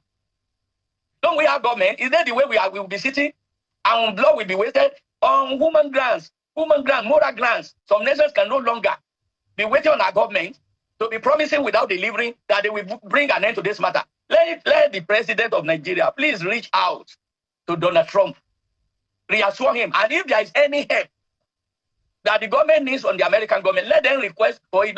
They should not wait and allow the American government to bring their troop here. Once they come here, it may be difficult for us to tell them to go. So we don't want another imperialism. Let our government not chipping out the threat or wave it off. If we cannot wave off the Boko Haram, the Iswa, the Lakurawa, and the bandits, if we can wave their threats off and their trouble us so much, can we wave off the threat of America to bring the troop down? By the way, will you know the time when the troop arrives and when they go with their own technology? Don't play them, don't dare them. Let the government, our government, reach out to the American government. Let them talk out to heart, and let our government request for any help, assistance they need. What Nigerians want is that, what the Nigerians want is that this bloodshed is brought an end. Beautiful presentation. Bami yoda fún yín former CAN president. CAN ni o. Mo lè ti lọ mọ̀ pé ICAN máa ń mọ bó kọ́ sí mi lẹ́nu. Ọ̀rọ̀ gidi ní gbogbo ọ̀rọ̀ tí bàbá yìí sọ dálẹ̀. Ṣùgbọ́n ẹ̀rù ń bọ̀ náà wípé bí Amẹ́ríkà bá fi lè wá imperialism bẹ̀rẹ̀ nu o, ó tún lè jẹ́ another long journey. Ṣùgbọ́n wọ́n tún sọ̀rọ̀ kan náà wípé mọ́ tí ẹ̀ máa wá gan-an lè mọ́ gbà tán máa wá. ẹlẹ́mọ̀ gbà tán máa lọ nítorí tẹkinọ́lọ́jì wọn ju tiyín lọ, wọ́n lágbára jù yín lọ, kì í ṣe ọ̀rọ̀ jàkadì. Ẹ gbogbo ẹnu tẹ́ ń lé tẹ́ ń pariwo táwọn tẹ́ ẹ̀ràn gan tán ń sọ̀rọ̀, wọ́n tún ti ń yí ní ìsìn wípé ààrẹ ò lọ Amẹ́ríkà mọ́. Bàbá yìí sì ń sọ pé kí wọ́n reach out sí wọn, wọ́n náà lọ Amẹ́ríkà mọ́. Trump sì ń fi gbogbo ẹnu sọ, ó tún sọ láàárọ̀ ìbáyìí. So tó bá fẹ́ ṣe yóò ṣe, kò sẹ́ni tí yóò dá dúró. Ó sì ń jọ bẹ́ẹ̀ ni pé ó fẹ́ rán àwọn èèyàn rẹ̀ wá ní, ṣùgbọ́n àwọn kan ní báwọn ọmọ Nàìjíríà náà wà nínú army Amẹ́ríkà pé kó rán wọn wá, ṣùgbọ́n àwọn kọ̀ọ̀kan náà tó wà ń bẹ ti ń sọ̀rọ̀. Irú Fálẹ̀gàn ní ìsìn ọmọ Èkìtì tó náà fẹ́ sí gómìnà wọn nígbà kan, àmọ́ bóyá ó sì fẹ́ sí, ó ní bá bá ràn wá gan òun ó fi ṣẹlẹ̀ ni òun ò ní wá, wọ́n rán ọ wá nígbà tí ìsọmọ Nàìjíríà náà ní kó wá pa. Àbáwọn èèyàn yìí ò mọ tán sọ ni, ṣé bí àwọn Boko Haram náà ní kó wá gbógun tì, ó kà kúkú fi ṣẹlẹ̀ nígbà náà kó wá join army Nàìjíríà níbi tí wọ́n ti kó sakabula. Àbó rò pé torí army ibi tó wà lọ́hùn ó mọ nǹkan ogun tó ń gbé fún ọ tó lásẹ̀sì sí. Ìrànlọ́wọ́ náà fẹ́ ṣe fún yín, kí ni ń bà yín lẹ́rù, kí ló ń bà yín lẹ́rù? Kẹ́wí imperialism pé tán bá wá wọn lè mọ́ padà lọ́wọ́. Nígbà táwọn olórí yín ò sí dáadáa, ẹ mú kan nù méjèèjì, ogun ẹ̀yìn àtogun ta, ẹ mú kan nù méjèèjì. Ó dẹ̀ káàbọ̀ padà lórí ẹ̀ náà ni o. Ẹ jẹ́ wá sáré dé ọ̀dọ̀ arákùnrin kan tán sọ pé òun gangan ni chairman of Austria's NATO committee, àwọn NATO ní Europe ń bí, Gunther Fellinger. Wọ́n ló ó ti wá dáríyànjiyàn sílẹ̀ lórí ẹ̀rọ ayélujára o lẹ́yìn ìgbà tó ju fún àwòrán kan síta o wípé how many states should emerge from ex-Nigeria, lọ́kàn tiwọn pé Nàìjíríà ti pín. Ní táìmù gbogbo rògbòdìyàn ẹ̀yin ọmọ Yorùbá nation, ṣé ẹ rí tí mò ń wí ní ọkàn wọn náà ti pín Nàìjíríà fún yín o. Kí lẹ̀ ń béèrè fún náà, mo ti gbàgbé. Kí lẹ̀ bá mi Sàlímọ̀ òṣè ní Sàlímọ̀, kí lẹ̀ máa béèrè fún gbogbo ọba. Ẹ̀yin náà wà lára àwọn tẹ́ ẹ ní kí kìíní mọ̀ wá o, kí USA mọ̀ wá. Ṣé ẹ wá ti rí gbogbo àwọn ally wọn ní ìsìn pé lọ́kàn tí wọ́n tẹ́ ń béèrè fún làwọn náà ń bá yín béèrè fún. Wọ́n ní how many states should emerge from ex-Nigeria? Kí ni ìtumọ̀ ex? Náà wá pè yàn ní ex èèyàn, mi ò ní sọ́jú bá ń lọ. Wọn ò ní sọ́jú bá ń lọ. Wọ́n ló sọ pé ó dàbí ẹni pé Nigeria president ń jàjà fún Nàìjíríà pé but it was never a working state for all Nigerians, so hashtag ex-Nigerian it will be. Wọ́n náà ti ń bá yín fẹ̀ lójú ẹ ti lólùgbèjà. Mo sọ fún yín wípé ìṣẹ̀lẹ̀ kan yóò ṣẹlẹ̀. Eli nínú ọdún táwa yìí o, ìṣẹ̀lẹ̀ ńlá kan arágbá yamuyamu yóò ṣẹlẹ̀ o. Yorùbá nation ní láti ráyè lọ, láti ráyè lọ, láti ráyè lọ. Ẹ̀rì wọn gun wọn lágbára jù yín lọ, gbogbo nǹkan náà fi jù yín lọ.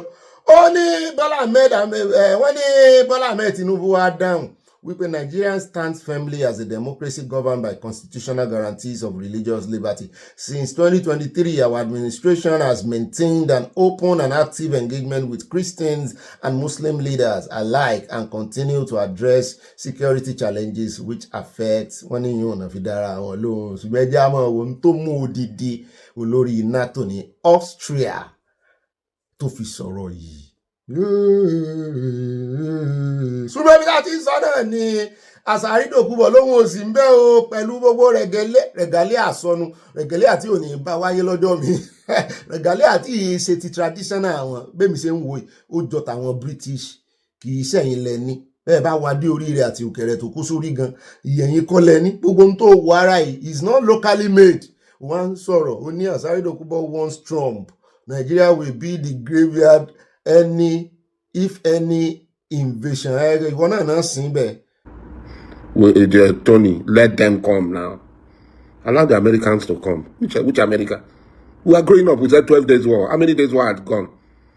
We will finish. We will do this. The world is waiting.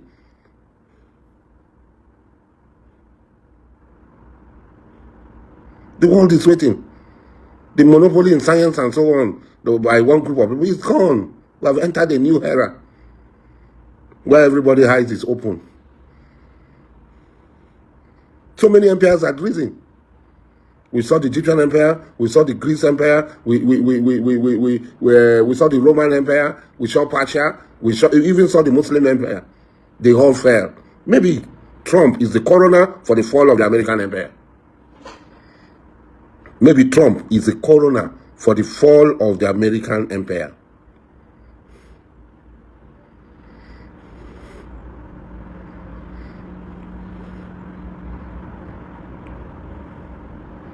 This man just stand up. He stands up when he wakes up. He just says.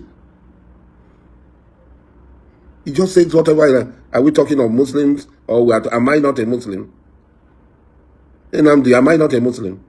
ẹ wo ẹ̀yin èèyàn mi ẹ̀yin mọ̀mọ́ mi bàbá mi ní gbọ́dọ̀ bá ń lọ nú ọ̀rọ̀ rẹ̀ ó fẹ́ mọ́ datọ́ ẹnu rẹ̀ gan ń gbọ̀n pẹ̀rẹ̀pẹ̀rẹ̀ eléyìí náà ń sọ̀rọ̀ monopoly of technology wo lẹ nílùú yín ṣé gbogbo òbọn tó wọ́n kó kiri kì í sáwọn náà ń ṣe fún yín òun náà ń sọ̀rọ̀ ẹnu ẹ̀ fẹ́ mọ́ datọ́ ń bẹ̀ ó sì ṣe mùsùlùmí ó ti change sí mùsùlùmí ara àwọn oníjàgídíjàgan sì ló change sí ó náà kàn fẹ́ sọ̀rọ̀ ni nítorí ọ̀rọ̀ rẹ̀ ò make sense ẹ fi yá mi mo fẹ́ waste time yín.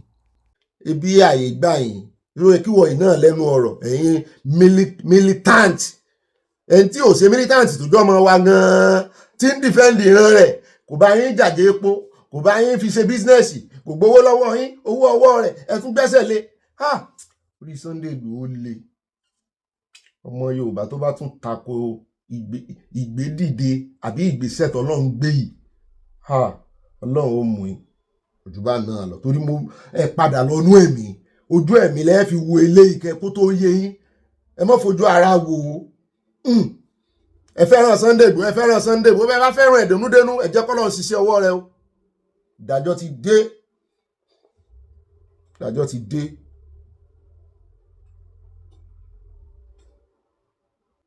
ó rẹ̀ já lọ Deeper Live lórí ọ̀rọ̀ náà ní o níbi tí àwọn náà ti ganu sí máìkì wọ́n ní àwọn kan ń fẹ̀sùn kan olórí àwọn bàbá Kúmúyì wọ́n ní ẹ mọ́ líǹkì àwọn mọ́ ọ̀rọ̀ genocide or no genocide mo ní kí ló dé káyìn náà ní dá sí wọ́n ní kì í ṣe pé àwọn ò dá sí ṣùgbọ́n tó ń sọ nípa olórí àwọn wọ́n ní kò rí bẹ́ẹ̀ o kí náà sọ wọ́n lárákùnrin kan ló jáde tó sọ wípé the story with the headline pé Amẹ́ríkà fẹ́ jí natural resources àwọn ni wípé there is no Christian genocide in Nigeria o pé pásítọ̀ Kúmúyì ló sọ bẹ́ẹ̀ wọ́n ní tárákùnrin yẹn gbé síta nìyẹn pé pásítọ̀ Kúmúyì ò sì sọ bẹ́ẹ̀ mo ní yóò sì dáa fún yín bẹ́ẹ̀ sì dìnnà yẹn pé pásítọ̀ Kúmúyì láwọn ò sọ bẹ́ẹ̀ èyí tán sọ àwọn mọ̀ sínú mọ̀ sí kan ní bá ẹgbẹ́ mi gan ṣe ń wò nínú ẹ̀mí àwọn olórí wọn mọ̀ sí wọn kàn fẹ́ sọ̀rọ̀ ní ẹ̀rí pé láìgbà tó ti ṣẹlẹ̀ ṣé ẹ̀gbọ́n kankan lẹ́nu bàbá Adébóyè kó tó ṣẹlẹ̀ ẹ̀gbọ́n kankan ó tún ṣẹlẹ̀ ẹ̀gbọ́n kankan ẹ̀yin náà ò ti nífura wọn bàbá yìí wọ́n kì mí wọ́n ò ní sọ nǹkan kan ṣùgbọ́n ẹ ń bá ríran nú ẹ̀mí ní ẹni tó bá létí kó gbọ́n tí ẹ̀mí sọ ẹ gbóhùn wọn lókè fatafata nú ẹ̀mí Ọlọ́run ọba èmi náà ti kọ́kọ́ fẹ́ mẹ́nu lé hàn tẹ́lẹ̀ ṣùgbọ́n gbà tí ẹ̀mí Ọlọ́run já mi lẹ́ẹ̀kan náà wípé ọ̀rọ̀ nú ẹ̀mí lélẹ̀ àṣírí ni ó ní ó sì fi ibi ìkọ̀kọ̀ rẹ̀ ó fi sí òkùnkùn bírímù ibi ìkọ̀kọ̀ ọ̀gá ògo ó dá ogun ẹ̀yin tẹ́ ń pariwo wọ́n fẹ́ jí nǹkan àlùmọ́ọ́nì ǹjẹ́ ẹ lè jáde kẹ́ ẹ wá sọ kí ni nǹkan àlùmọ́ọ́nì yín tẹ́yìn náà ti gbádùn rẹ̀ láti gbà tẹ́ ẹ ti gbọ́n tèmi gan ti gbọ́njú nǹkan àlùmọ́ọ́nì wo láti jẹ́ ẹnu Nàìjíríà báwọn tá à ń nawọ́ ìkà sí ṣe bí orílẹ̀-èdè wọn gbogbo wa náà ń sá lọ tá a sì ń ṣe bí ọmọ onílẹ̀ ń bẹ̀ jẹ́jẹ́ abára wa sọ̀rọ̀ gidi ní rí jù báyìí lọ́jàre nínú gbogbo rẹ̀ bí láàrí dé o nínú abala àti Sanawole olódùn mọ́ mi mọ̀ràn ex Nigeria ó dá o ìṣègò ó yá àyá wa gbẹ̀wọ̀n yẹn wá débẹ̀ nínú abala comment section ọ̀bẹ̀rẹ̀ olùfẹ́ wa fi wọn pa wẹ̀dẹ́ àti wẹ̀dẹ̀wẹ̀dẹ̀ orí ẹ̀rín tí mo fi ń sí orí ẹ̀rín tẹ́ fẹ́ fi ń sí náà lẹ́ẹ̀ bá mi tẹ́ bá padà dé. mo máa tún kí n káàbọ̀ sínú abala ẹ̀yin olólùfẹ́ abala comment section at ẹ̀yin adé Moses ọlárẹ̀wájú wọn ní Ogbeni Bobby those that benefit from Nigerian system wouldn't like us US president to come to help the nation but I am praying his coming will favor Yoruba nation to come to stay in name of Almighty Allah amen. Ya Allah kun faya kun Rahman masha Allah àwọn alálàáfíà mùsùlùmí lélẹ́yìí. At Alao Tijani wọ́n ní ẹkú ètò bàbá mi Ọ̀gbẹ́ni Bobby wọ́n tẹ lọ́ọ̀fù sí a bàbá mi yọ yẹ ń kò ní yẹ ẹ̀lẹ̀. At Abiodun Osinawo wọ́n ní Bobby thanks very much for wọ́n kò tí ibi tá a ti sọ̀rọ̀ yẹn that program Tinubu can't face this Fulani that's why I call on America well done job okay live program tá a ṣe wọ́n tẹ lọ́ọ̀fù sí a àti nǹkan ọ̀pánu rẹpẹtẹ ṣeun bàbá mi o. Bá mi Adébẹ̀rọ̀ Kẹ́hìndé wọ́n ní ṣe bí àwọn mùsùlùmí oníjàgíjàgan ń sọ wípé ọmọ ìyá àwọn nínú ẹ̀sìn ni àwọn agbésùnmọ̀mí ẹ jẹ́ kí Trump wọlé jáde kó fojú wọn gbolẹ̀. At mami wọ́n ní ibà yá pé El-Rufai jẹ́ kí a mọ̀ pé ìjọba ń kó multi-billions of naira fún ilé iṣẹ́ ológun lóṣooṣù to combat banditry in the north. Banditry is now a big business conglomerate on a large scale in the north. Please turn over bóyá bá wọn wájú mọ́ mi kò tó tẹ̀léra wọn. At T-Boy Gbaski wọ́n ní Bobby stick Bobby Munjeyin anything I can never decode I do ọ̀rọ̀ mi á ju 5 lines lọ brother mi da ẹ̀sùn lẹ̀ I like to take Nigerians back to the quick memory lane. Tinubu became Lagos State Governor from 1999 to 2007 and since then been the Controller General of Lagos, assigning Lagos State Governor Benny. I saw the coming.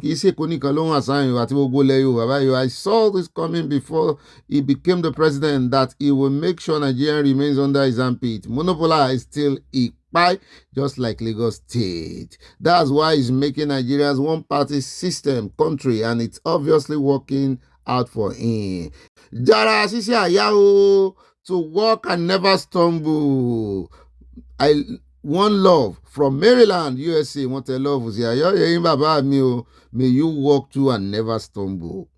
Bami Richard Ìbídàpọ̀ mọ́mí ńkọ́ ẹ̀bí gbọ́dọ̀ kọ́kọ́ béèrè mọ́mí. Wọ́n ní Ọ̀gbẹ́ni Bobby, you are great and you will continue to be great. Mi ò ní wá yín tí a mi òun ò ní wá yín náà àti gbogbo òdílé yín. At Motunrayo Arike wọ́n ní the point Yorùbá nation no going back ó dàárọ̀ from Egypt. Wọ́n tẹ àwọn nǹkan èso sí aláti Egypt mórí dínà ń bẹ́ o. Mọ́mí fún mi Lọ́lá Bello ẹ̀yin ni mo fẹ́ fún ní bàbá mi Akínyẹmí òní ẹlẹ́ẹ̀lọ. Èmi lẹ fẹ́ ó dáa. Wọ́n ní Ọ̀gbẹ́ni Bobby ibà lálùbáríkà ẹ̀kú iṣẹ́ takuntakun sà. Ẹ̀kẹ́ àyà love you, we love you too.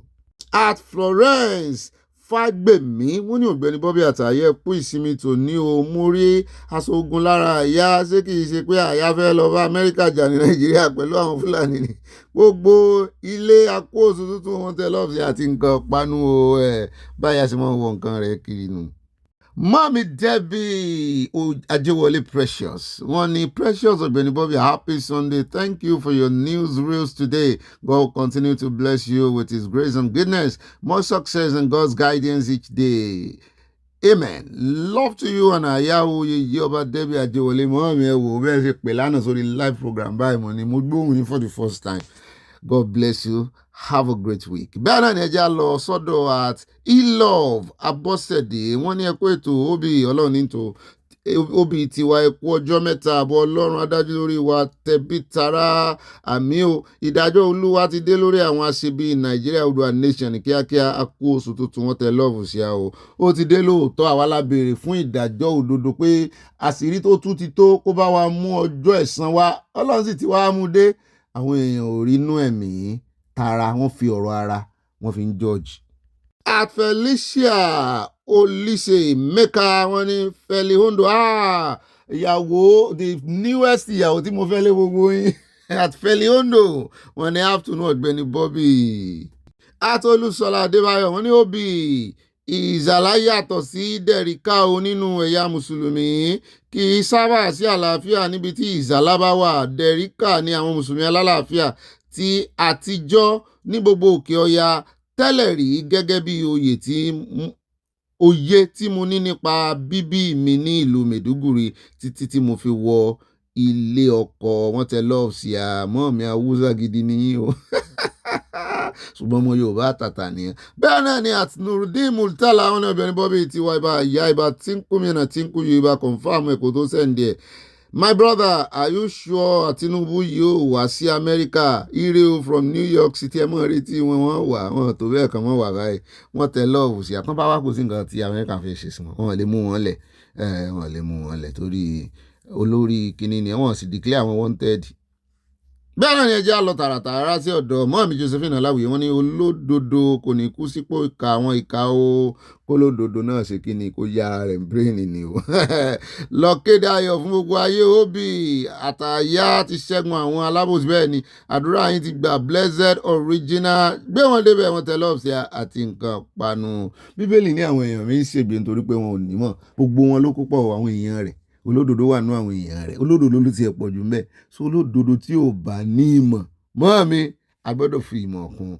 Bẹ́ẹ̀ náà ni Adétayọ̀ Adégẹyẹ wọ́n ní òbí mo wo ètò tẹ́ ṣe pé kí ìjọba Amẹ́ríkà wá ràn wá lọ́wọ́ láìsí ìrànlọ́wọ́ Nàìjíríà kó lè dára orin tẹ́ẹ̀kọ́ yóò ṣiṣẹ́ lágbára Olódùmarè ìṣẹ̀lẹ̀ tí yóò mú Oòduà lọ yóò ṣẹlẹ̀ ìbùkún ni fún orílẹ̀-èdè Oòduà wọ́n bú sẹ́rin ayọ̀ wọ́n tẹ́ lọ́ọ̀sí àwọ̀ àti nǹkan panu á fi wọ́n pa wẹ̀ẹ́dẹ́ àti wẹ̀dẹ̀wẹ̀dẹ̀ ṣe get me. Mọ́ọ̀mí Victoria Bàdéjọ wọ́n ní happy Sunday ìbá ìfẹsowápọ̀ àti gbogbo àwọn ẹbí aláyọ̀ yìí o happy Sunday to you mọ́ọ̀mí. Gbogbo ara ni mo fi sí wípé kí Trump lọ sí Nàìjíríà láti lọ pa terrorists and bandits. Tinubu kò lè kojú wọn nítorí wọ́n ti ń bá a ṣe ìjọba gan-an ni. Agbódegbà bandits àti terrorists. If possible for Trump, let him wipe out all the politicians making life difficult. Ara wọn náà ni wọ́n for the Nigerian Oòduà nation Ogbenba we move. Wọ́n tẹ̀ love sí Amuri wine. Bẹ́ẹ̀ náà ni ẹja lọ tààràtààrà sọ́dọ̀. Mọ́ọ̀mí Ọmọlẹ́wà Adésọlá wọ́n ní Odúméje is a comedian but for the first time he spoke good English today. Ìbálẹ̀ aláyọ̀ well done. Wọ́n tẹ̀ love sí à ń tó jẹ́ kémi náà lo ìròyìn ẹ̀ lánàá nìyẹn o. Mọ́ọ̀mí Dorcas Jálóyè Abọ́bí ní Netherlands wọ́n ní bẹ́ẹ̀ ní ojú fèrèsé láti Netherlands láti ń wo wọ́n tẹ̀ love sí à látòjú fèrèsé. At Martins Wale Mark wọ́n ní àwọn oníṣẹ̀ṣe must talk now oníṣẹ̀ṣe life matters wọ́n sọ̀rọ̀ bóyá ń wà méjèèjì yàn wípé ẹ mọ́ bára yín fà ó sì yẹ kán sọ̀rọ̀. At Modúpẹ́ Ọlábélú wọ́n ní ẹ̀ka alẹ́ Ọ̀gbẹ́ni Bọ́bí o ẹ̀kú ètò Olódùmarè a máa wà pẹ̀lú yín o láṣẹ Èdùmàrè àmín yóò wà pẹ̀lú gbogbo wa tẹ̀yìn náà. At Baby K Baby Z wọ́n ní ọkọ̀ rẹ̀ àpọ̀ wọ́n tẹ lọ́ọ̀sì àti nǹkan panu wọ́n ní kùndùsù yìí ẹ̀yìn ará Òjẹ̀ṣà pọ̀ líbẹ̀ o. Bá mi fọlọ́n sọ́ta ní mọ́lá wọn ní Ọ̀gbẹ́ni Bọ́bí ẹ̀kú ìsinmi òní o.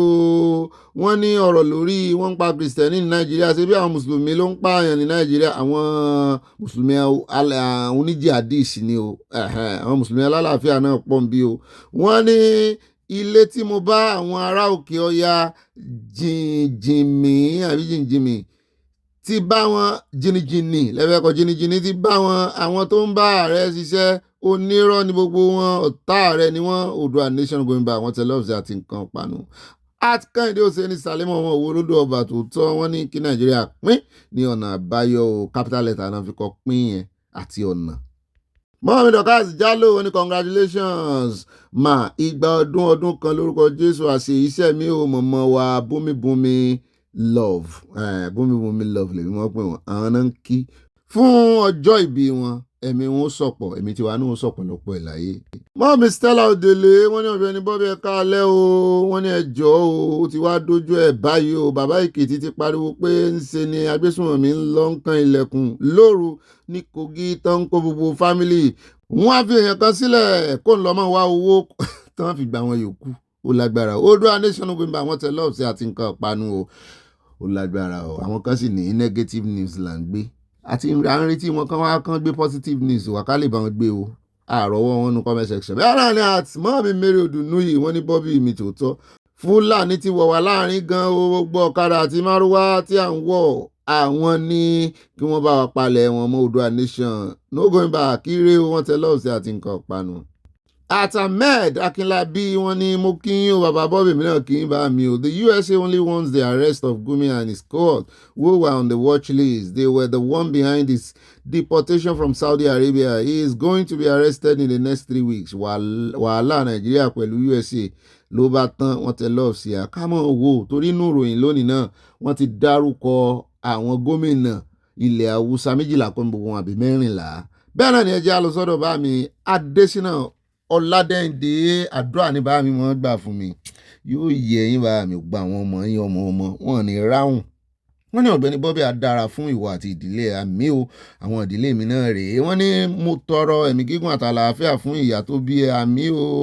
Yusuf Ọlátúnjí kọrin pé Bobby àwọn tí ẹ jọ bẹ̀rẹ̀ ìròyìn nígbà kan náà àmọ́ ayé tí ó wà sí tiwọn, àwọn tó jù ẹ lọ wọn ò tó nǹkan, àwọn ènìyàn tó jùlọ ló pọ̀ jù, àárín ni Olúwa fi ẹ́ sí. Mo bá ẹ dúpẹ́ lọ́wọ́ Olúwa, wọn tẹ lọ́ọ̀fù sí bá mi.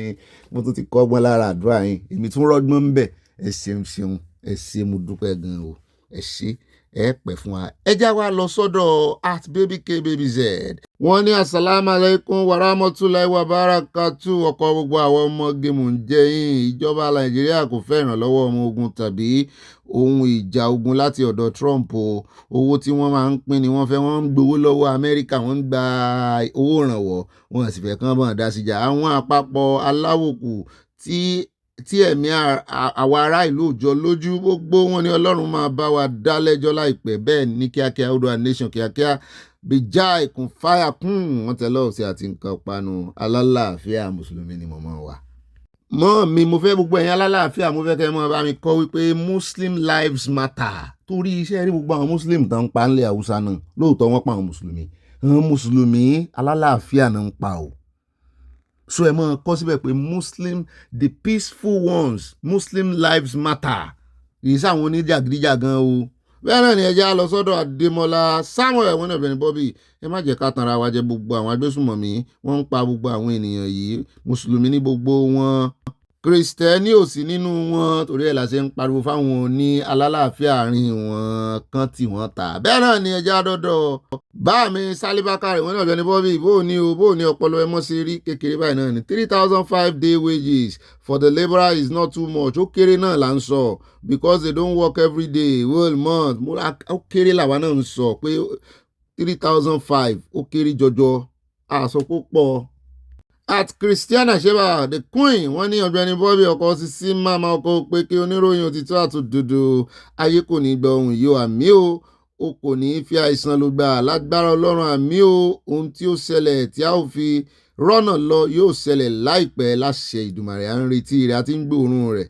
Odua Nation going back tètè dé o. Mama Sheba from Minnesota USA, wọ́n fi èso rẹpẹtẹ broccoli yẹn ní kẹ́ bá mú. Ẹja dọ́dọ̀ bá mi Ọlá Adéwálé. Wọ́n ní should the Nigerian diaspora consider sanction against the government at Aso Villa? Bẹ́ẹ̀ ni ẹja gọ́nsán for its poor performance and misappropriation of funds, but why not? Àbí kò sí ìdí kankan tá a ṣe ní sanction wọn. Bá mi yọ yẹn òwe lẹ́mọ̀ fi sọ̀rọ̀. David Dare.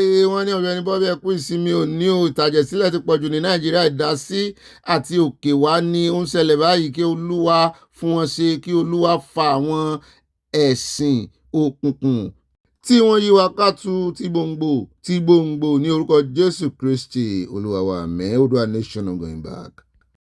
Tèmídire Adéwùmí. Wọ́n ní ó Bobby yóò yẹ yín kò ní yẹ ẹlẹ́wà mi o. Ọ̀gbẹ́ni tó ní kò sí nǹkan tó lè ṣẹlẹ̀ ní South West àti pé ó ní ìròyìn irọ́ ni wọ́n ń gbé ó ní negative ni kò tí ì ṣẹlẹ̀ sí ni o. Nínú ọdún yìí wọ́n gbìyànjú láti gbé àbúrò mi ní oko ní ìlú Ìkẹrẹ́ Èkìtì. Wow. Ó sì bọ́ mọ́ wọn lọ́wọ́ ṣùgbọ́n ọwọ́ ba ọmọ rẹ̀. Wọ́n bọ́ tán.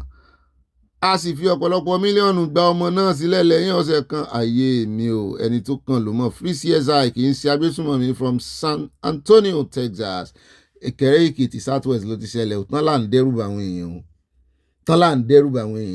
Tán bá wá mọ̀ pé aráàlú òyìnbó lọmọ tán gbé, ará Nàìjíríà náà gbé yẹn tó lóko. Táká láràlú òyìnbó ni ṣé ìwọ̀nba owó náà fi gbàlẹ̀. Bá mi Olúwadésínà wọ́n tẹ love sí a, wọ́n tẹ plus, wọ́n fi flower sí i. Àwa náà àdúrà wa ti gbà torí wọ́n ṣe sign pé àdúrà ti gbà. Adésọlá Ọládèjì. Wọ́n ní America president ẹ tètè mọ́ mi lẹ́ ti ń pẹ́jù o Trump. Wọ́n ní ẹ tètè wá. Títíláyé Bánjí. Wọ́n ní bí bàbá Fani Káyọ̀dé ṣe rí nìyẹn ẹ béèrè lọ́wọ́ àwa ìyàwó yín above 70 ta ní Fani Power. Òkè bàbá rẹ̀ gangan bó náà ṣe rí nù. Òwú tí bàbá gbọ̀n lọ́mọ náà ràn. Prince Bello. Wọ́n ní ẹ kú iṣẹ́ takuntakun ẹ ṣeun. Mọ́mí Alhaja Modina Solomon. Wọ́n ní senseless leaders. Àwọn leader abo mo mọ̀ pé ti Nàìjíríà náà mọ̀ bá wúwà wọn. Bàmí Akínyẹmí ò ní wọ́n ní ẹ̀ ló gbogbo ilé mi kò fẹ́ irú ìyàwó yẹn o. Bá mi orí ọlọ́run tẹ́ fẹ́ fún dádì wa ní ìyàwó tí ń fa kólóòsù wọn làwọn ò fẹ́ o.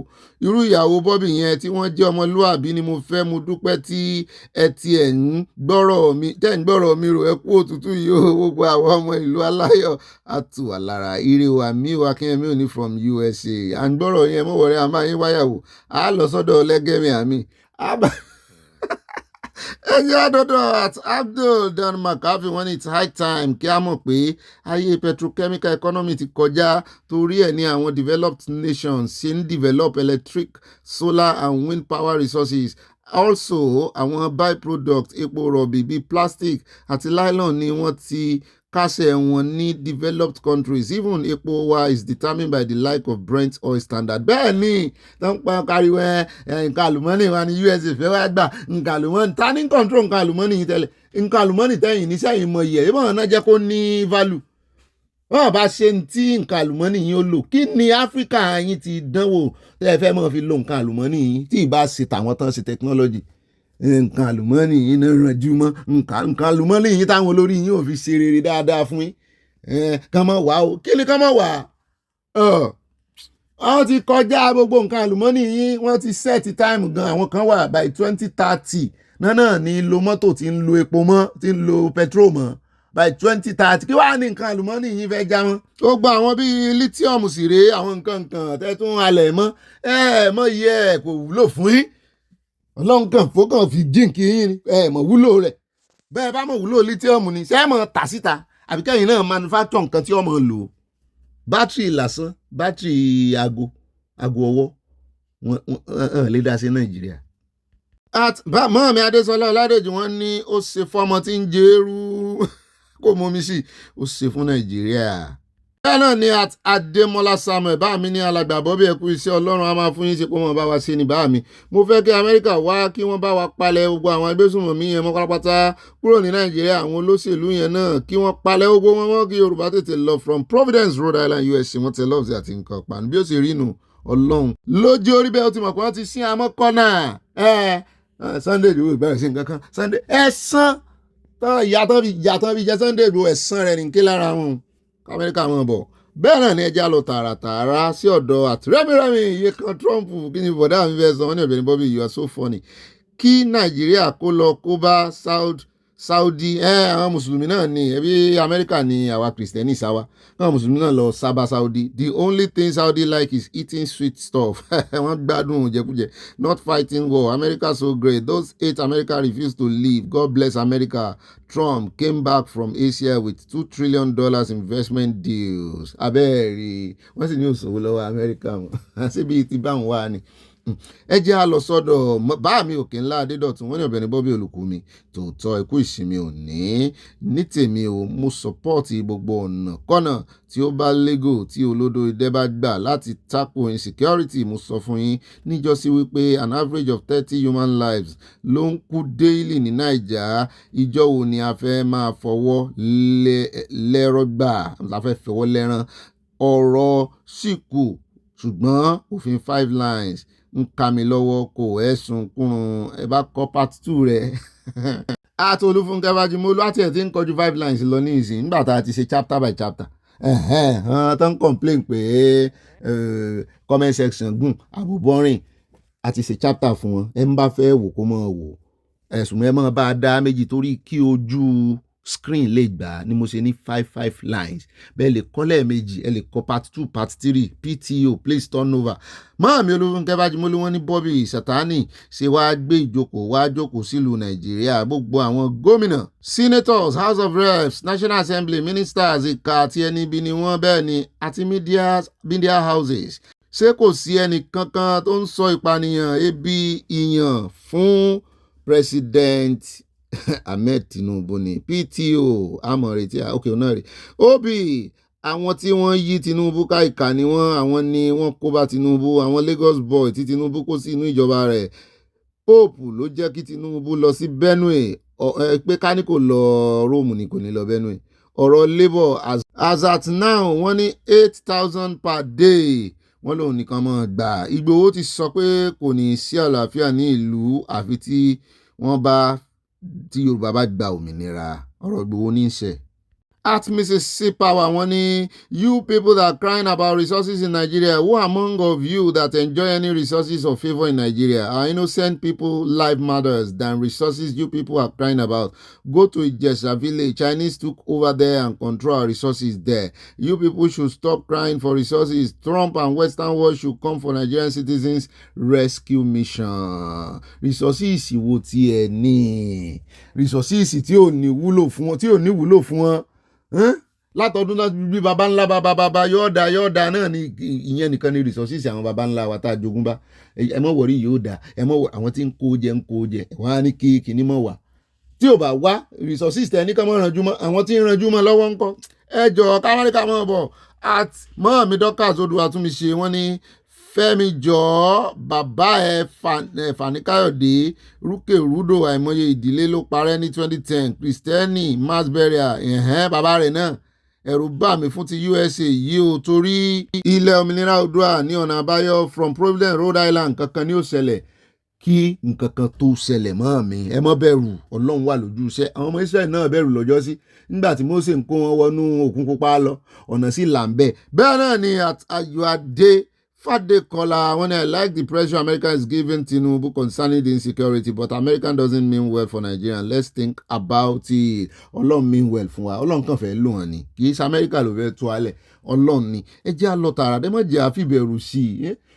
Inú ìbẹ̀rù àti àwọn àti ikú tó ń pa àwọn èèyàn. Èwo ló yẹ kéèyàn? Ìbẹ̀rù àti ikú jọ ń rìn pọ̀ ni o. Bẹ́ẹ̀ náà ni ẹ jẹ́ àlọ́ sọ́dọ̀ John Oguns. Wọ́n ní thanks my brother.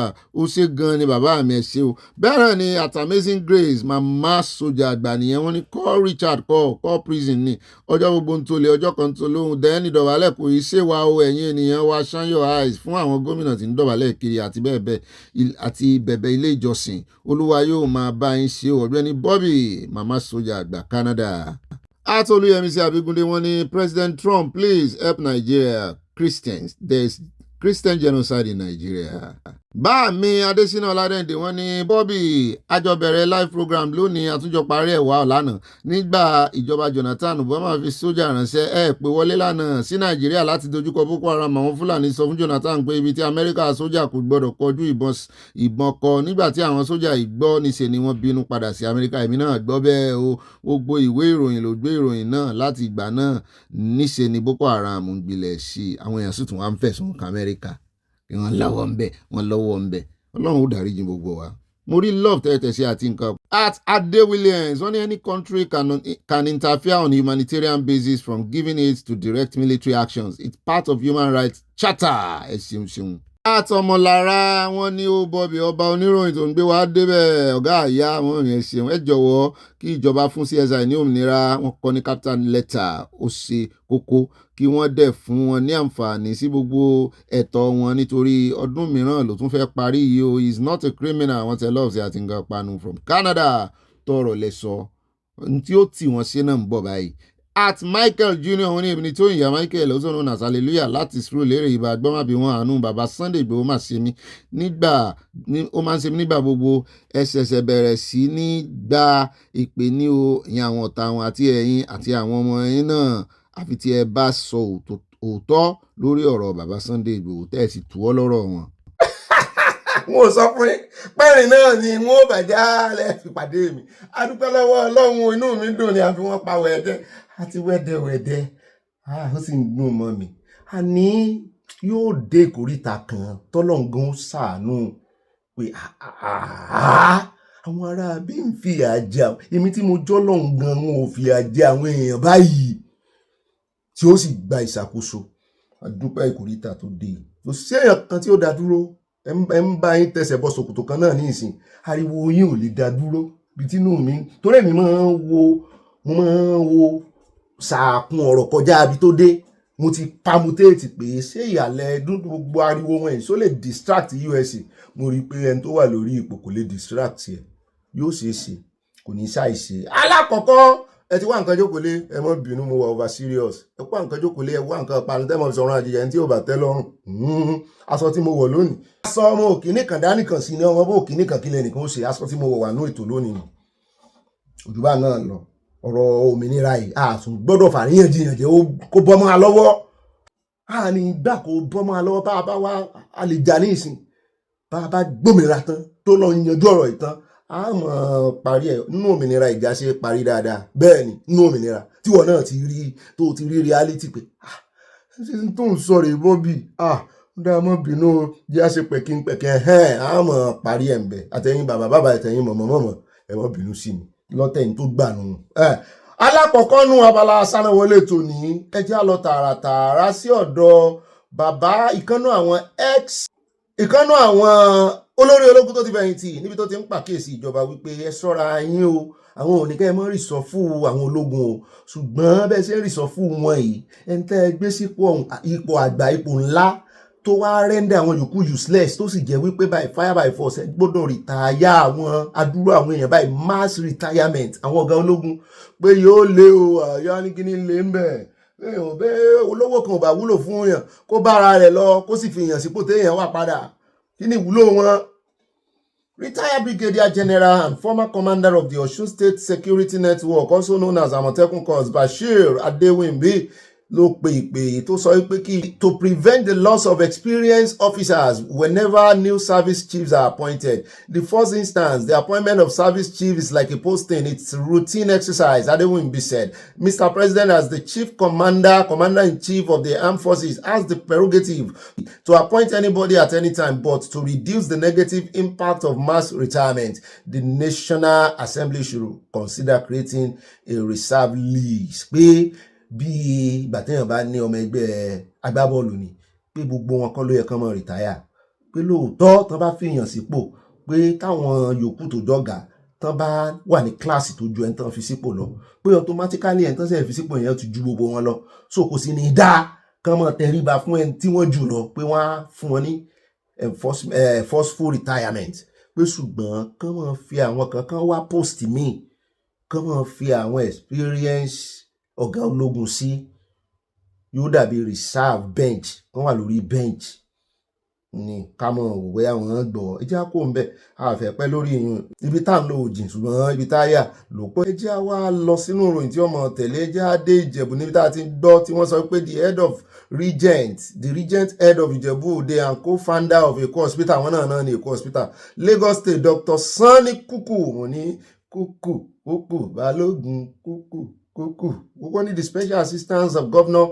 and the special assistant Governor Dapo Abiodun on youth development Pastor Okiki Olafayome Wani have both urged President Bola Tinubu to help actualize the long-held dream of the creation of Ijebu State. Pé n tó kan àwọn táwọn nìyẹn ò kán sáfà wọn ní Ijebu State kó tó di wípé ogun tí ń jà rìnrìn àwọn tí ń pe Nàìjíríà ní ex-Nàìjíríà gbogbo ó tó fìdí janlẹ̀ wọ́n ní ká tètè fáwọn ní state àwọn wọ́n ní Kuku who is also the Ogbeni of Ijebuland and the acting Awujale alongside Okikiola, who doubles as the national president of the Ijebu Youth Association, made the play while addressing journalists during the 2025 International Youth Summit Empowerment, an award we have been promised in the past. One of the promise there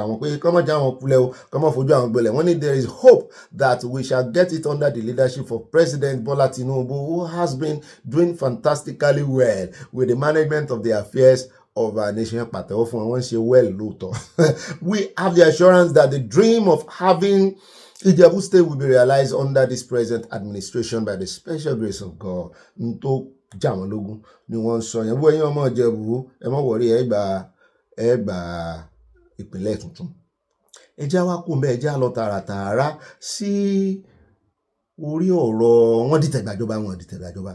New update wọ́n ní lórí ọ̀rọ̀ ìdìtẹ̀gbàjọba tó ń fẹ̀ lójú yìí o wọ́n ní ọwọ́ tó ti bá dẹ́rẹ́bà Christian-Pst náà wọ́n ní àtòun àti brother Silva gangan tó jẹ́ PA rẹ̀ ni wọ́n jọ wà látìmọ́lé báyìí o bẹ́ẹ̀ náà la tún gbọ́ pé Christian-Pst fúnra rẹ̀ wọ́n ní òun náà ó ti cancel return ticket rẹ̀ sí Nàìjíríà báyìí o wọ́n ló lóun ò tí ì lè padà sílé àyà ní ọ̀gá mi ẹ sì sọ bẹ́ẹ̀ pé ká máa wòye bóyá ó máa gbójúgbóyà padà pé tó bá padà as scheduled a jẹ́ wípé ọwọ́ rẹ̀ mọ́ nìyẹn.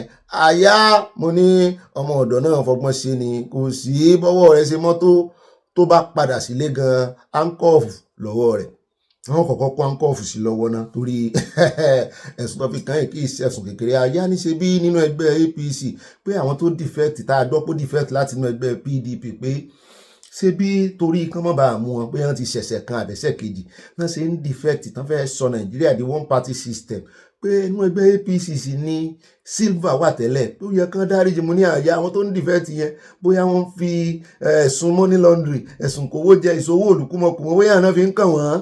Mo ní eléyìí ẹ̀sùn ìdìtẹ̀gbàjọba mọ́ ní treasonable offence ni, ikú lèrè ẹ̀ṣẹ̀ ẹbẹ̀ ni. Kò ní fẹ́ wà pé ó tún tiẹ̀ tún lé ó tún fi lé sí nítorí wọ́n mọ̀ wò wípé ìwọ tó wà nú ẹgbẹ́ lẹ́tún gbàbọ̀dé. Ẹ wo arákùnrin tán lánàá lára àwọn kọ́nẹ̀ yẹn tán bá 11 billion naira nínú àkáǹtì rẹ̀. Kọ́nẹ̀ kí ni bó ló ti rí 11 èló lákáǹtì rẹ̀, èló ní sálárì rẹ̀, èló lájẹmọ́nú rẹ̀, gbogbo benefit rẹ̀ 11 billion. Ńgbà tán sì béèrè lọ́wọ́ rẹ̀ ó lóun àti former governor yìí kò dárúkọ rẹ̀ ṣùgbọ́n àti mọ̀ kó náà ni the only former governor tán dárúkọ ńbẹ̀ náà rẹ̀ òun àti ẹ̀ làwọn jọ ń ṣe business kan. Business kí lẹ̀ ń ṣe yóò wà wá ṣé kò ní wá ṣàlàyé. Ẹ wo ọ̀rọ̀ ẹ̀kọ́ tí ń fojú mímú hàn ìjọba ó tó fẹnu ara wọn sòótọ́ lórí ọ̀rọ̀ yìí. Ẹ jẹ́ àkó ń bẹ àkànní káfí tó yín létí pé wọ́n ti mú dẹ́rẹ́bà rẹ̀ náà ni o. Ẹ jẹ́ wa bẹ́ẹ̀ náà ni agbẹnusọ rẹ̀ ó ní àwọn ọ̀tá rẹ̀ nínú politics ó náà fẹ́ mú pé kò ní nǹkan kan ṣe pẹ̀lú ìdìtẹ̀gbàjọba. Mo ní bóyá mo nà kó wá sún tẹnu rẹ̀. Ẹ jẹ́ àpò ń bẹ́ ọ ẹ jẹ́ àdé àjọ NDLEA níbi tá a ti gbọ́ wọ́n ní àwọn ọmọ yìí ò lọ́rọ̀ gbọ́ o. Wọ́n ní wọ́n kàn ń fi mísíìkì bojú ni o, wọ́n ń fi content creator bojú oògùn olóró lọ́pọ̀lọpọ̀ wọ́n ń gbé money laundry náà kún o. Sáwọn ọjọ́ ọ̀la Nàìjíríà náà sì rèé lọ́rọ̀ kan wọ́n lọ́wọ́ ti bá ọ̀dọ́mọkùnrin kan olórin takasúfèé wọ́n ní òǹkọ afrobeat. Àwọn alágbára Nàìjíríà sáàfẹ́ báyé àwọn yúùtì jẹ́ pátápátá. Ọjọ́ ọ̀la Nàìjíríà wà dà. Wọ́n ní sàdédé lọ́gá rẹ̀ tó sáyẹ̀nsì company fi consignment wọ́n ní wọ́n fi ránṣẹ́ sí Nàìjíríà.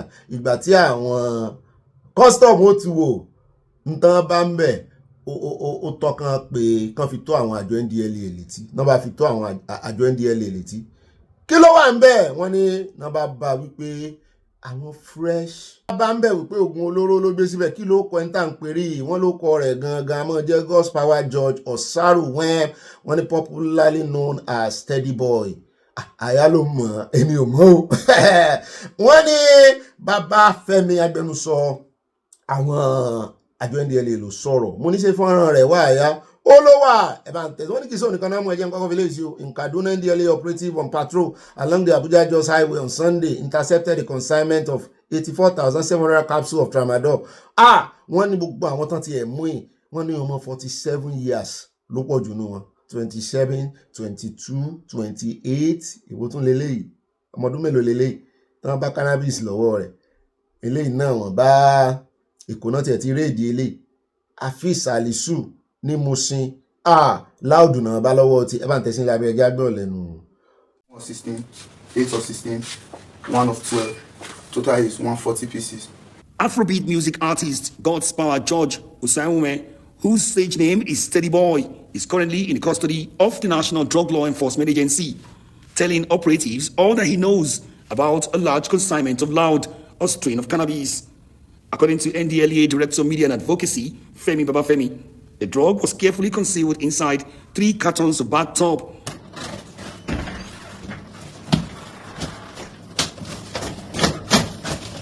Imported along with other items such as clothes and gadgets from New York, the United States. The 20-year-old music artist was arrested while attempting to take delivery of the 104 bags of loud on behalf of a syndicate, which includes his manager, Zion Osaze Omige, also known as C-Money, who is currently at large. Ó yá àwọn ẹ̀ka àwọn padà ibi tá à ń lọ gangan ládé yìí ó ẹ̀jẹ̀ àkọ́kọ́ mú láti ilẹ̀ Haúsá wọ́n láwọn tí ìyàwó kọ̀ọ̀kan jẹ lórí ìgbésẹ̀ tí ààrẹ Trump fẹ́ gbé lórí Nàìjíríà nípele ni wọ́n ti ò jẹ́ wọ́n jẹ́ ó tó 24 hours.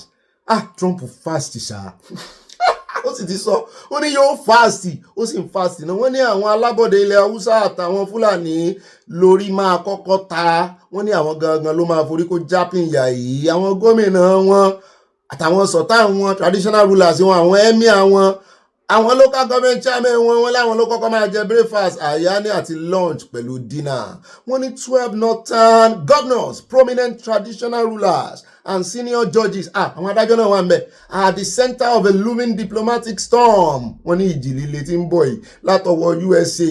Congress consider a bill that could impose far-reaching sanctions on them over alleged complicity in what American lawmakers describe as a Christian genocide and a systematic persecution under Nigerian Sharia and blasphemy laws. Kò tán bí yóò tán Sharia kó bá wọn, kò tán bí yóò tán ẹ̀yin tẹ́ ń wá Sharia nílẹ̀ Yorùbá. Ẹ wo ẹ̀yin gómìnà bẹ̀ ṣe ẹ ti ń kẹ́kọ̀ọ́ ṣe ń dábòde kò tán bí yóò tán. Blasphemy law ó ti kó bá wọn ó ti kó bá wọn ó ti kó bá wọn abájọ tán fi sọ̀rọ̀ lánàá àwọn Sharia wọn náà fẹ́ gbégbèsè lórí 12 mélòó ní gbogbo gómìnà wọn lẹ̀ Haúsá. This follows the designation of Nigeria as a country of particular concern by President Donald Trump and his instructions to the Secretary of State Marco Rubio to act without delay. Kánmọ́ kóyákóyá lọ́jọ́ Friday wọ́n ní Trump gbé ìgbésẹ̀ ó fọ̀rọ̀ ìlédè wípé àwọn ò ní wò yín ran ẹ̀yin kìrìsìtẹ́nì tẹ́ wà Nàìjíríà nítorí ẹni Ṣàngó bá tójú ẹ̀ wọlé kò ní bọ́n bọ́ba kò so ohun tó ti ṣe ní lẹ́ẹ̀kínní ò bọ́lọ̀ ṣe ní lẹ́ẹ̀kejì àwọn tẹ́ ń wò yìí náà ti jagun ẹ̀sìn rí kàn tó gbòmìnira wọn fojú àwọn gbolẹ̀ sì ti ṣòfin wípé kò sí ẹni tó lé táwọn lè rí gẹ́gẹ́ bí báwọn ṣe jó lórí o ní gbogbo àgbáyé àwọn ò ní gbà kan fojú orílẹ̀-èdè kankan gbolẹ̀ lórí ọ̀rọ̀ ẹ̀sìn wọ́n ní kò ní ìdí pé àjọ UN mọ̀ sí àwọn lólórí tí àwọn bá sì sọ ẹ bẹ́ẹ̀ rí pé gbogbo àwọn èèyàn náà máa sọ́mọ̀ tí US president bá ti wọlé ni ọ̀pọ̀lọpọ̀ wọn máa ń lọ representative wọn lọ lọ́rọ̀ kan wọ́n ní àfàwọn tó bá jẹ́ jọjá lágbára bíi tiwọn tó tẹ̀lé wọn tó pọ̀n tẹ̀lé wọn Putin ò lọ ti China mi ò rò pé òun lọ àbó náà lọ àwọn yẹn ni àwọn yòókù wọ́n lọ bẹ̀ o wọ́n ní the bill proposes direct sanctions against public officials and religious authorities accused of promoting or tolerating violence against Christians and other religious minorities.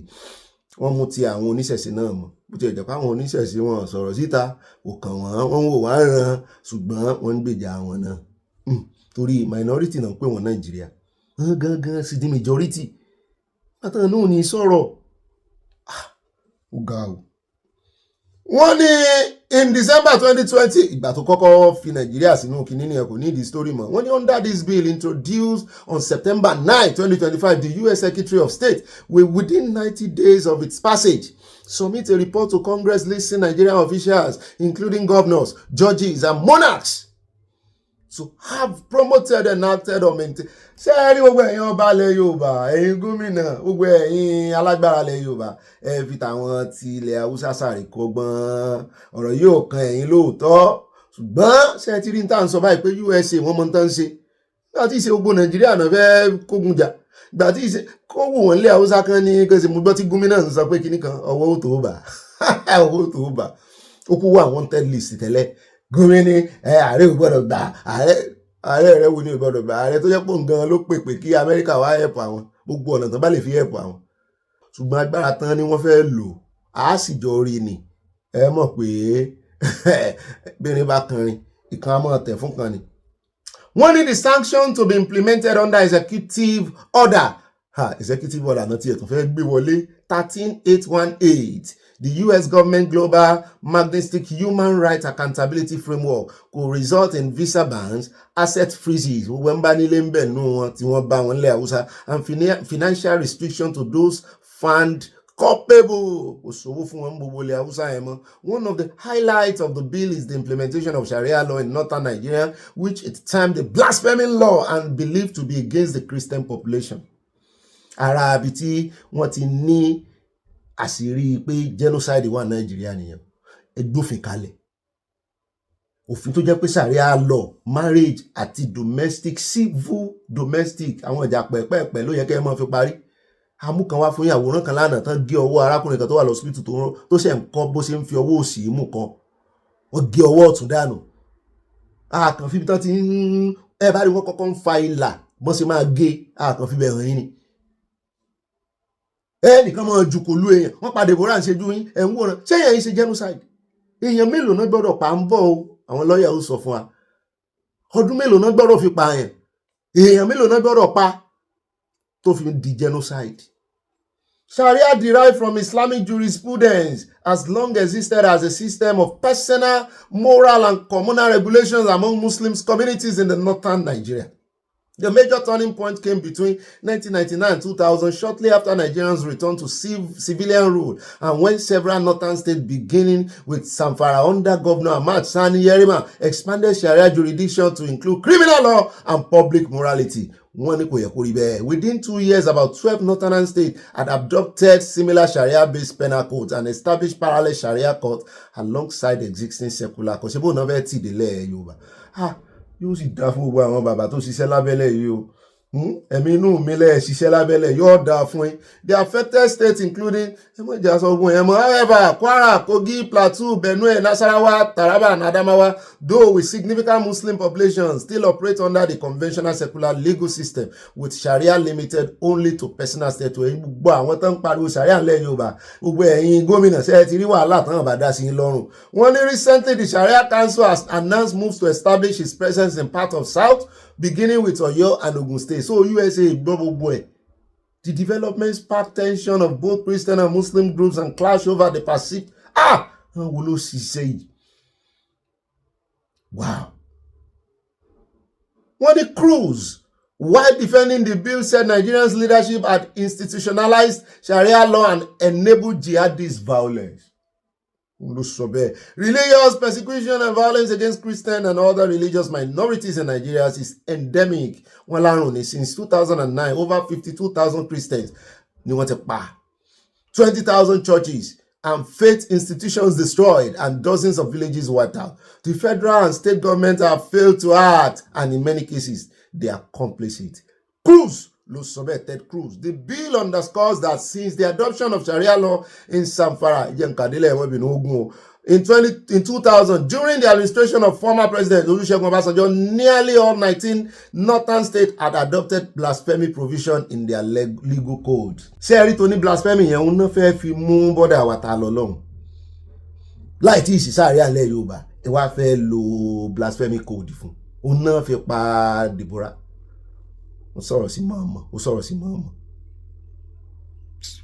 They defend Sharia. When the FG, federal government, wọ́n defend the Sharia yẹn, bí complicity ti wà nìyẹn.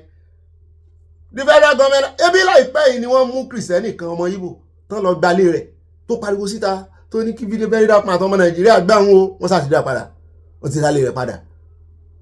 Gòníkan Kristẹni, gòníkan ẹ̀sìn ń pa Deborah.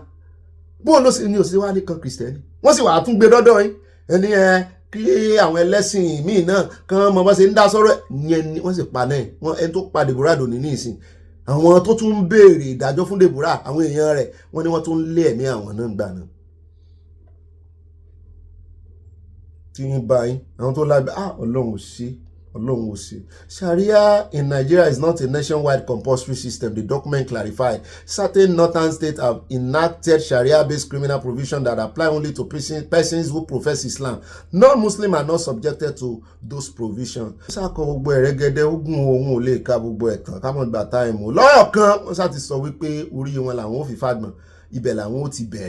Àwọn ò sì ní wo àwọn Kristẹni ràn. If the Nigerian government continues to allow pípa àwọn Kristẹni, US will immediately stop all aid and gbogbo yẹn láti mọ̀. Ẹgbẹ́ ìgbésẹ̀ àwọn kan ò fọwọ́ sí àwọn kan fọwọ́ sí àìfọwọ́sí wọn ò dá yín dúró.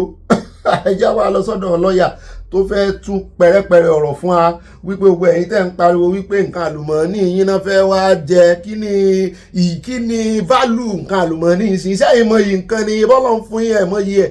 Ẹ bá mọ iye ẹ̀ ní nǹkan àlùmọ́ọ́nì yẹn ni wọ́n export ẹ̀ jáde ẹ ṣe nǹkan tẹ́ fi máa lò aeroplane wà ń bẹ̀ mọ́tò wà ń bẹ̀ katakutu wà ń bẹ̀ kíní tó fi ń ránṣọ ẹ̀lẹ́tíríkì wà ń bẹ̀ kò sí kankan orí ẹ̀ tẹ́ mọ́ ṣe ìwọ̀nba tí èèyàn kọ̀ọ̀kan sì ṣe ẹ kọ́pì àwọn aráàlú òyìnbó ni náà ṣe technology tí ó fi jẹ́ kí nǹkan àlùmọ́ọ́nì tọ́lọ́ ń fẹ́yìn tó yẹ tẹ́ ẹ̀ ní mọ́tò ẹ̀ tẹ́ mọ́ wò bóyá epo làbá máa fi wẹ̀ tí ìbá ṣe tí wọ́n tán dé tán gbọ́ làjúdé sẹ́yìn lẹ́mọ́ làjúdé ni mo ti ń dọ́gbọ́n sọ̀rọ̀ sí ok Yorùbá ò sínú owó àwọn tí mò ń sọ̀rọ̀ sí àwa lọ́làjú tipẹ́tipẹ́ ká ní Yorùbá náà ká ní ìbá sa àwọn ẹranko tán dà wá pọ̀ mọ́ yìí ni á ti gbọ̀rẹ̀gẹ̀ jígẹ̀ á ti gbìnàjà nínú technology ṣùgbọ́n àwọn alákòóbá tí ò mọ yìí tí Boko Haram dé wọ́n láwọn ò fẹ́ civilize abẹ́ẹ̀mọ̀ tí wọ́n Boko Haram ní book haram ní haram ní book Sultan sì jáde ó ń gbèjà wọn ó ní kò rí bẹ́ẹ̀ jihadist náà gbé dání ṣùgbọ́n omi rẹ̀ ti pọ̀jọ́ kà lọ báyìí àwọn náà tí wọ́n mẹ́wàá ló ń jẹ́ àjẹsùn ẹ bá ń tẹ̀sí lábẹ́ ẹja kọ́kọ́ gbọ́rọ̀ lẹ́nu lọ́ọ̀yà yẹn náà ká tó lọ sọ́dọ̀ bọ̀dà Amadi tán wá wọ́n fún wa jẹ gan wípé òfin tó ti Amẹ́ríkà lẹ́yìn rẹ̀ ẹ bá ń tẹ̀sí á fi wọn pa wẹ̀dẹ́ àti wẹ̀dẹ̀wẹ̀dẹ̀. Let's be clear, President Trump had actually called out Nigeria face to face with Buhari in 2018 when they met. The difference is Trump asked him nicely, stop the killing of Christians in Nigeria. It was direct engagement. And afterwards, they went back into the White House and they signed a trade agreement. So Trump was able to engage with him to resolve this issue and still do business with him. What has happened? After Trump left, the Democrats came in and they completely stopped an evaluation of Nigeria. And so, of course, when Trump came back, the situation had worsened since the last time that, he complained about it 7 years ago. And unfortunately, instead of addressing the issue, the Nigerian government started denying the facts. You see, when you are accused of stealing the goat meat, your response should not be, who would have stolen that kind of salty meat anyway? Because by your response, you admitted guilt. The Nigerian government, instead of saying, look, we are addressing the issue, this is what we have done, they say, it's not only Christians who are being killed. It's an admission of state failure. And this is why we are where we are now on this issue. But let me point out something very important. Trump has announced the designation, but then the next phase is sanctions. And I want to be clear that the first time sanctions were waived, and this time around it's not too late to waive sanctions. Now, let me just reassure listeners about the threat of military action. Laolu, you were the one as bureau chief of Guardian here in the US who reported exclusively that the US military set up a base in Niger that was covering terrorism in Nigeria. You were the only one in the world to report it. Guess what? Those two bases that America had in Niger are now lost. They were closed after the coup. So America has lost its footprint in West Africa to conduct special operations.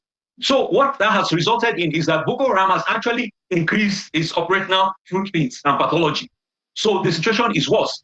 And I have to tell you this. I do not believe that President Trump is going to unleash any attacks on Nigeria for two reasons. One, historically, the US military has been reluctant to fight side by side with the Nigerian government because they don't trust the Nigerian military. And one specific example is when they got intelligence on the location of the Chibok girls in the forest, they were cooperating with the Nigerian army under direction of President Obama. So the US government told the Nigerian army that they would gas the camp where Boko Haram was with the girls and then knock everybody out so that they could rescue the girls safely without exchange of gunfire. After they mapped out this plan, the next thing that happened, when the troops got to the camp of Boko Haram, they saw Boko Haram wearing gas masks. So the US realized that the Nigerian military had leaked the operational details to Boko Haram. This is why the US does not want to work directly with Nigeria with boots on the ground because they do not trust the Nigerian army. ṣé iná ti gbọ́ àdúrò àṣírí tí arákùnrin tí wọ́n ní wọ́n ló jẹ́ran jẹ́ ní ṣéun lòun wọ́n àjẹran tó níyọ̀ òun ò jẹ́ bóun ló ṣe mọ̀ pé ẹran níyọ̀ bẹ́ẹ̀ náà ni wọ́n sọ wọ àṣírí nígbà tí àwọn ológun Amẹ́ríkà wá nígbà ayé Jonathan wọ́n ní wọ́n kófìrí iṣẹ́ láabi tí àwọn ọmọléeṣẹ́ ológun Nàìjíríà ń ṣe ọ̀rọ̀ àjọsọ wọn ní kéèyàn kan mọ́ tú síta ṣùgbọ́n nígbà tán débẹ̀ ibi tán ń lọ wọ́n ní láti lo gas kán lè tètè fin wọn bí ìgbà téèyàn bá fẹ́ fin ọ̀yà àbí èkúté mọ́nú hò tàbí ẹran tó wọnú hò wọ́n ní ṣùgbọ́n nígbà táwọn fi débẹ̀ àwọn rí Boko Haram tán lo kíní gáàsì tán fi mọ́ brit sí mú pé àṣírí fi hàn wípé wọ́n ti tú àṣírí nítorí gáàsì yẹn gangan ni wọ́n fẹ́ fi mú àwọn ará bíi bóyá tán bá ti fi sí mú wọ́n á sùn lọ ní àbí tán bá sì ti sùn wọ́n á tójú òun lójú ikú wọ́n á dé pa ìlàdé pa ìsàn yín àwọn Boko Haram ṣùgbọ́n nígbà tán débẹ̀ wọ́n rí pé àwọn ọmọ ogun Boko Haram gan wọ́n ti lo kíní tán wọ́n fi gáìdì mú wọ́n ti fi sí mú ẹgbọ́ ta ló burú jù náà àwọn ọmọ ogun yín àtọmọ ogun Amẹ́ríkà tẹ̀ ń fẹ̀sùn kàn. ṣé wàá rí pé àwọn olórí ogun yín àwọn ológun yín àtàwọn olórí yín gangan ló ń gbàbọ̀dè fún yín kì í ṣe Amẹ́ríkà. Now, here is what we could be concerned of. And here is what I believe Trump was referring to. An American was abducted in Niger and was brought by the Fulani Islamist terrorists to Nigeria as they were about to sell him to Boko Haram. That was during the Trump first term. So Trump sent US Special Forces to Nigeria to go and rescue them. But to show you the level of cooperation between the US and Nigeria, Taj Patel then was the one who was to liaise with Nigeria and give Nigeria information that US troops were coming into their airspace. They literally stopped the SEAL team while they were in the air until they got clearance from Nigeria to enter Nigeria's airspace. They arrived in Sokoto. The 6 Fulani terrorists who had abducted the American citizen, they captured one and handed him to the police, and then they flew back with their citizen. What happened then? Trump came and announced it, that we have just recovered Philip Walton in an operation who had been abducted. So why am I giving you this background? A few days ago, another American was abducted in Niger. And what Trump is saying, in effect, is that if this guy ends up being brought to Nigeria again by these Fulanis who abducted him, I will take action. So the likelihood, what he might mean, is that the location where this boy is found will be held liable. So my advice to whoever is in touch with these people, I know that Nigeria's NSA has been involved in ransoming people from Fulani bandits. Let that American then ride out, be found and returned peacefully so that there will be no problem. ṣé iná ríro adúrú àṣírí tí Ọ̀gbẹ́ni tí ọmọ Amẹ́ríkà kan ló wúlò ló níye lórí lọ́dọ̀ tiwọn yẹn o tí wọ́n jí gbé nígbà tó kọ́kọ́ ṣalákọ̀ọ́kọ́ wọ́n jí gbé ẹlẹ́ẹ̀kejì náà wọ́n tún jí gbé wá ní kán mọ́ sọ̀rọ̀ ó dáa ẹjẹ́ àmọ̀ tẹ̀wájú bàbá ìsì lọ́rọ̀ tọ̀fẹ̀ sọ̀rọ̀ pọ̀ nùwé kọ́bọ̀ kan náà ni kò wọ́n jù. Well, you know, the funny thing is that the United States has more oil reserves than Nigeria. Secondly, President Jonathan told me himself that Nigerian oil is being smuggled into the US and that he appealed to President Obama to help him investigate and stop the oil bunkering that was illegally going into the US. Now, of course, you know that the US has signed an agreement with Ukraine to have access to their earth minerals. Nigeria is not that critically needed by the US for the US to waste military manpower and resources to take over Nigeria.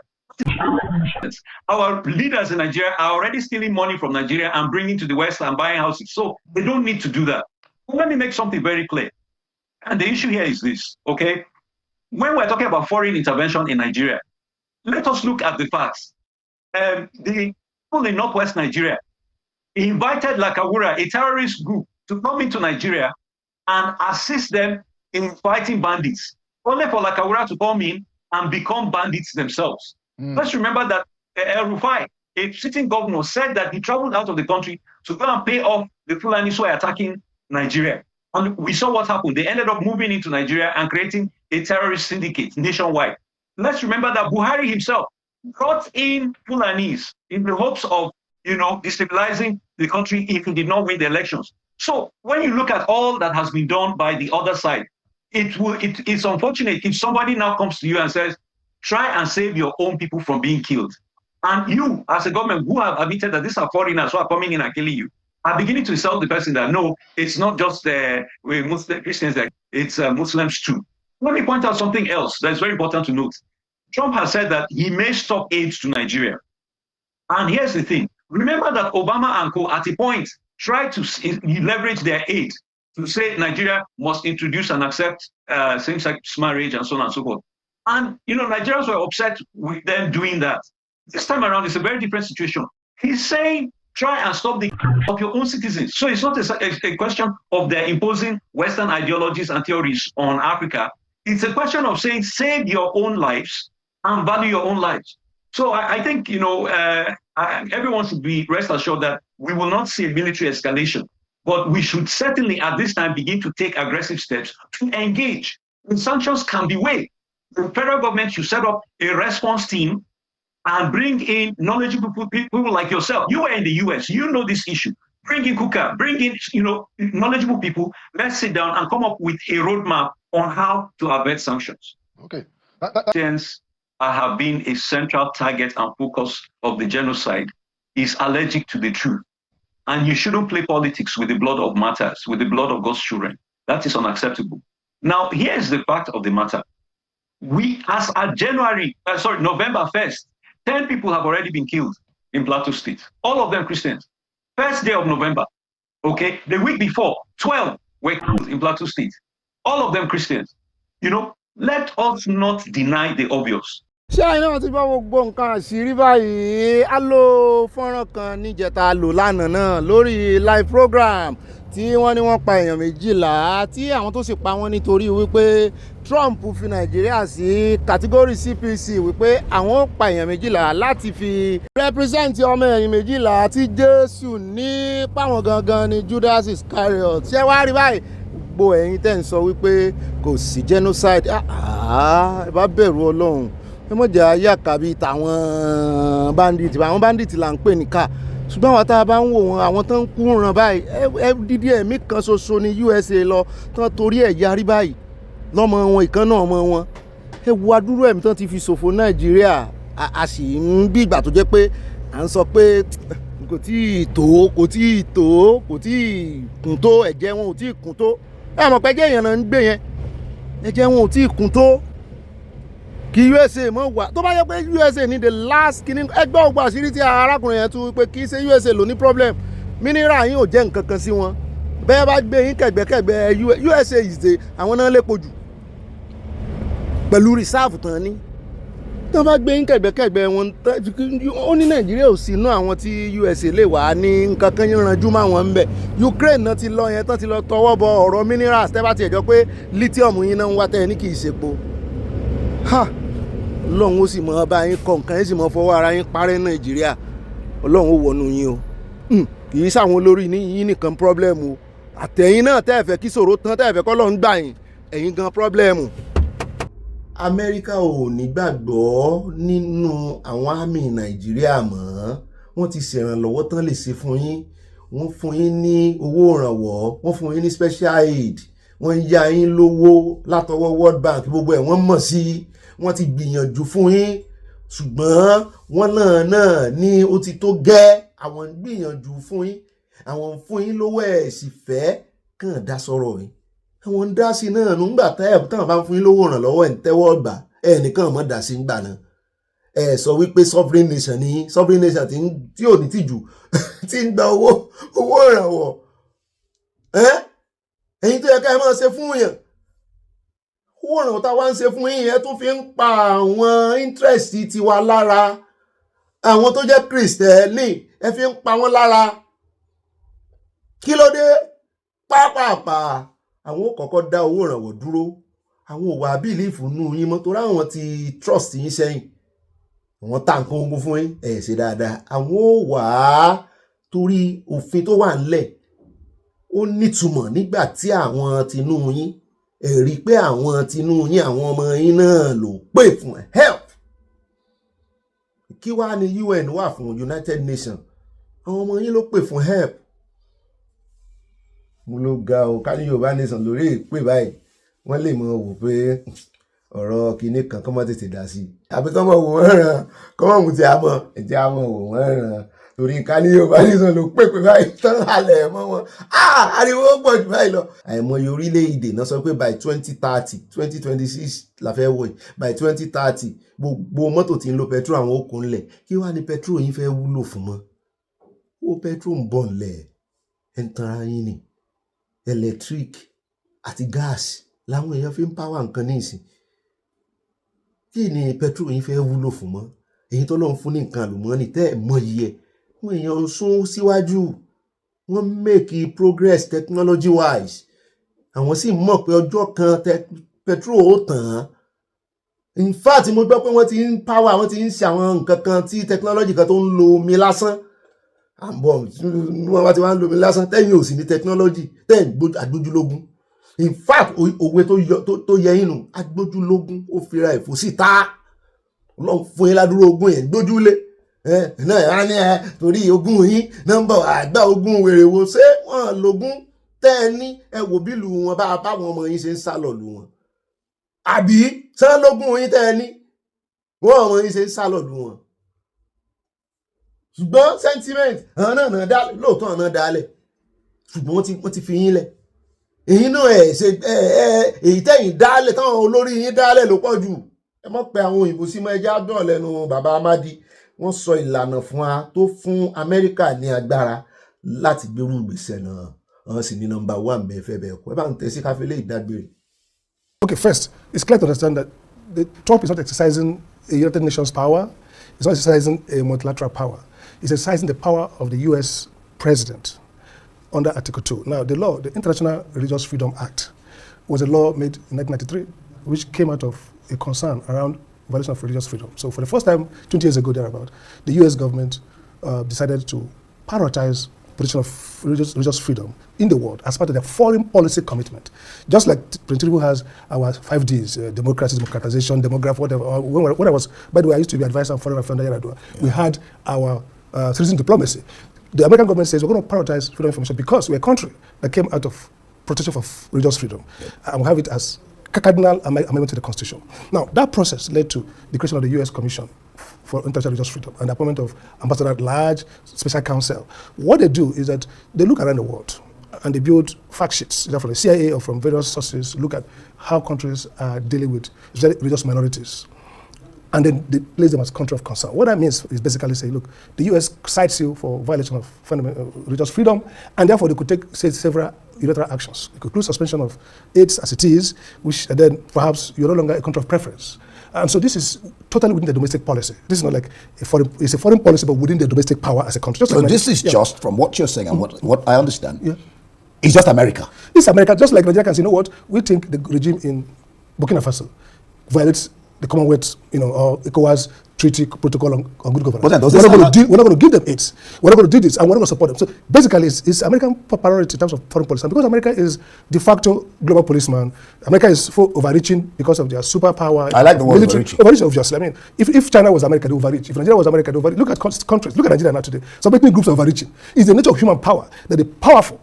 And that's why people criticize America. Said, if you give, look at Nigeria suffering. Take, for example, the way Arab countries treat blacks. The way everybody treats racism. Each country trying to dominate. It's a natural, if you like, you can call it the human condition. Error. Human condition. Error. So what America is doing is saying, we prioritize, this country, we see you as you are a violator of religious freedom. And their constituency, look, at home, which is what drives American foreign policy. The Christian community, the Christian groups, feel strong about that persecution. And again, consistency, whether good or bad, we don't know. Trump said that when he was going to run his campaign, that he feels that Christians are threatened across the world. He gave example, and if I monitor this a lot. If you look at Open Door, which is one of the world report on this, Nigeria is ranked #1 countries that violate Christian rights. Who is ranking Nigeria? Open Door. You see, look at how they rank it. Okay, for example. No, you know what I asked that question. Open Door. There are NGOs, international NGOs that do the ranking, and they use it on how many people are killed, for example, per month, per year, on the basis of violation. For example, Sunday Jackson, the guy from the Middle Belt, who tried to kill a Fulani herdsman attacked, and he killed the Supreme Court. At the Supreme Court, he was found guilty. Those records. Deborah, who was Deborah. So these are indicators. So the problem with Nigeria, the Nigerians think that a genocide or a claim of a country of particular concern is that you must use armored cars, roll out one day. Now you brought up the issue. I want to go cap in hand. First, resolve your crisis of leadership. I mean, we are even a laughable cause. We can't even solve the problem of mayor election, talking about becoming economically viable. Well, that's a joke. No, the two questions are... First one is that does America have a right to invade Nigeria because Nigeria is citizens, quote unquote. According to him. Quote unquote. That's the narrative of killing Christians in Nigeria. First, no. You have state sovereignty, but the doctrine of state sovereignty is weakened by the reality of today's interdependency. Many states are basically banana cases. They can't defend themselves. They rely on aid and support from everybody. So if you're going to rely on support, then you lose your voice. That's important. That's the point. Practically, is that the U.S. also can trigger, but that has to trigger to the United Nations framework. They can trigger the right to protect. See, all nations have a right to intervene to protect violation of human rights. So the question is this case such that we can say there is a real structural violation of human rights by state authority? Now, this is the case against Nigeria, and I take it straightforward. People are not looking at the Senator Cruz petition, the bill in the parliament. He's saying... That's another totally, see, I mean, how can you enforce that in another country? This is... By the way, this is America addressing their own priority. Okay, now he says blasphemy law, Sharia laws. In 2000, when the Sharia thing started, Professor Mabeze and myself, I went to court to Zamfara. I was the only lawyer who went to court with Sabakoba to say you cannot have a secular constitutional democracy and have any state or part of it enforce a religious code as law, whether it's applied to one people or not. One, because Section 10 says, and that's the heart of religious freedom, what the Americans call non-establishment and free exercise. Non-establishment says you can't in any way burden or prefer to treat any religion. So that's why if you look at American jurisprudence, they are very honest about it.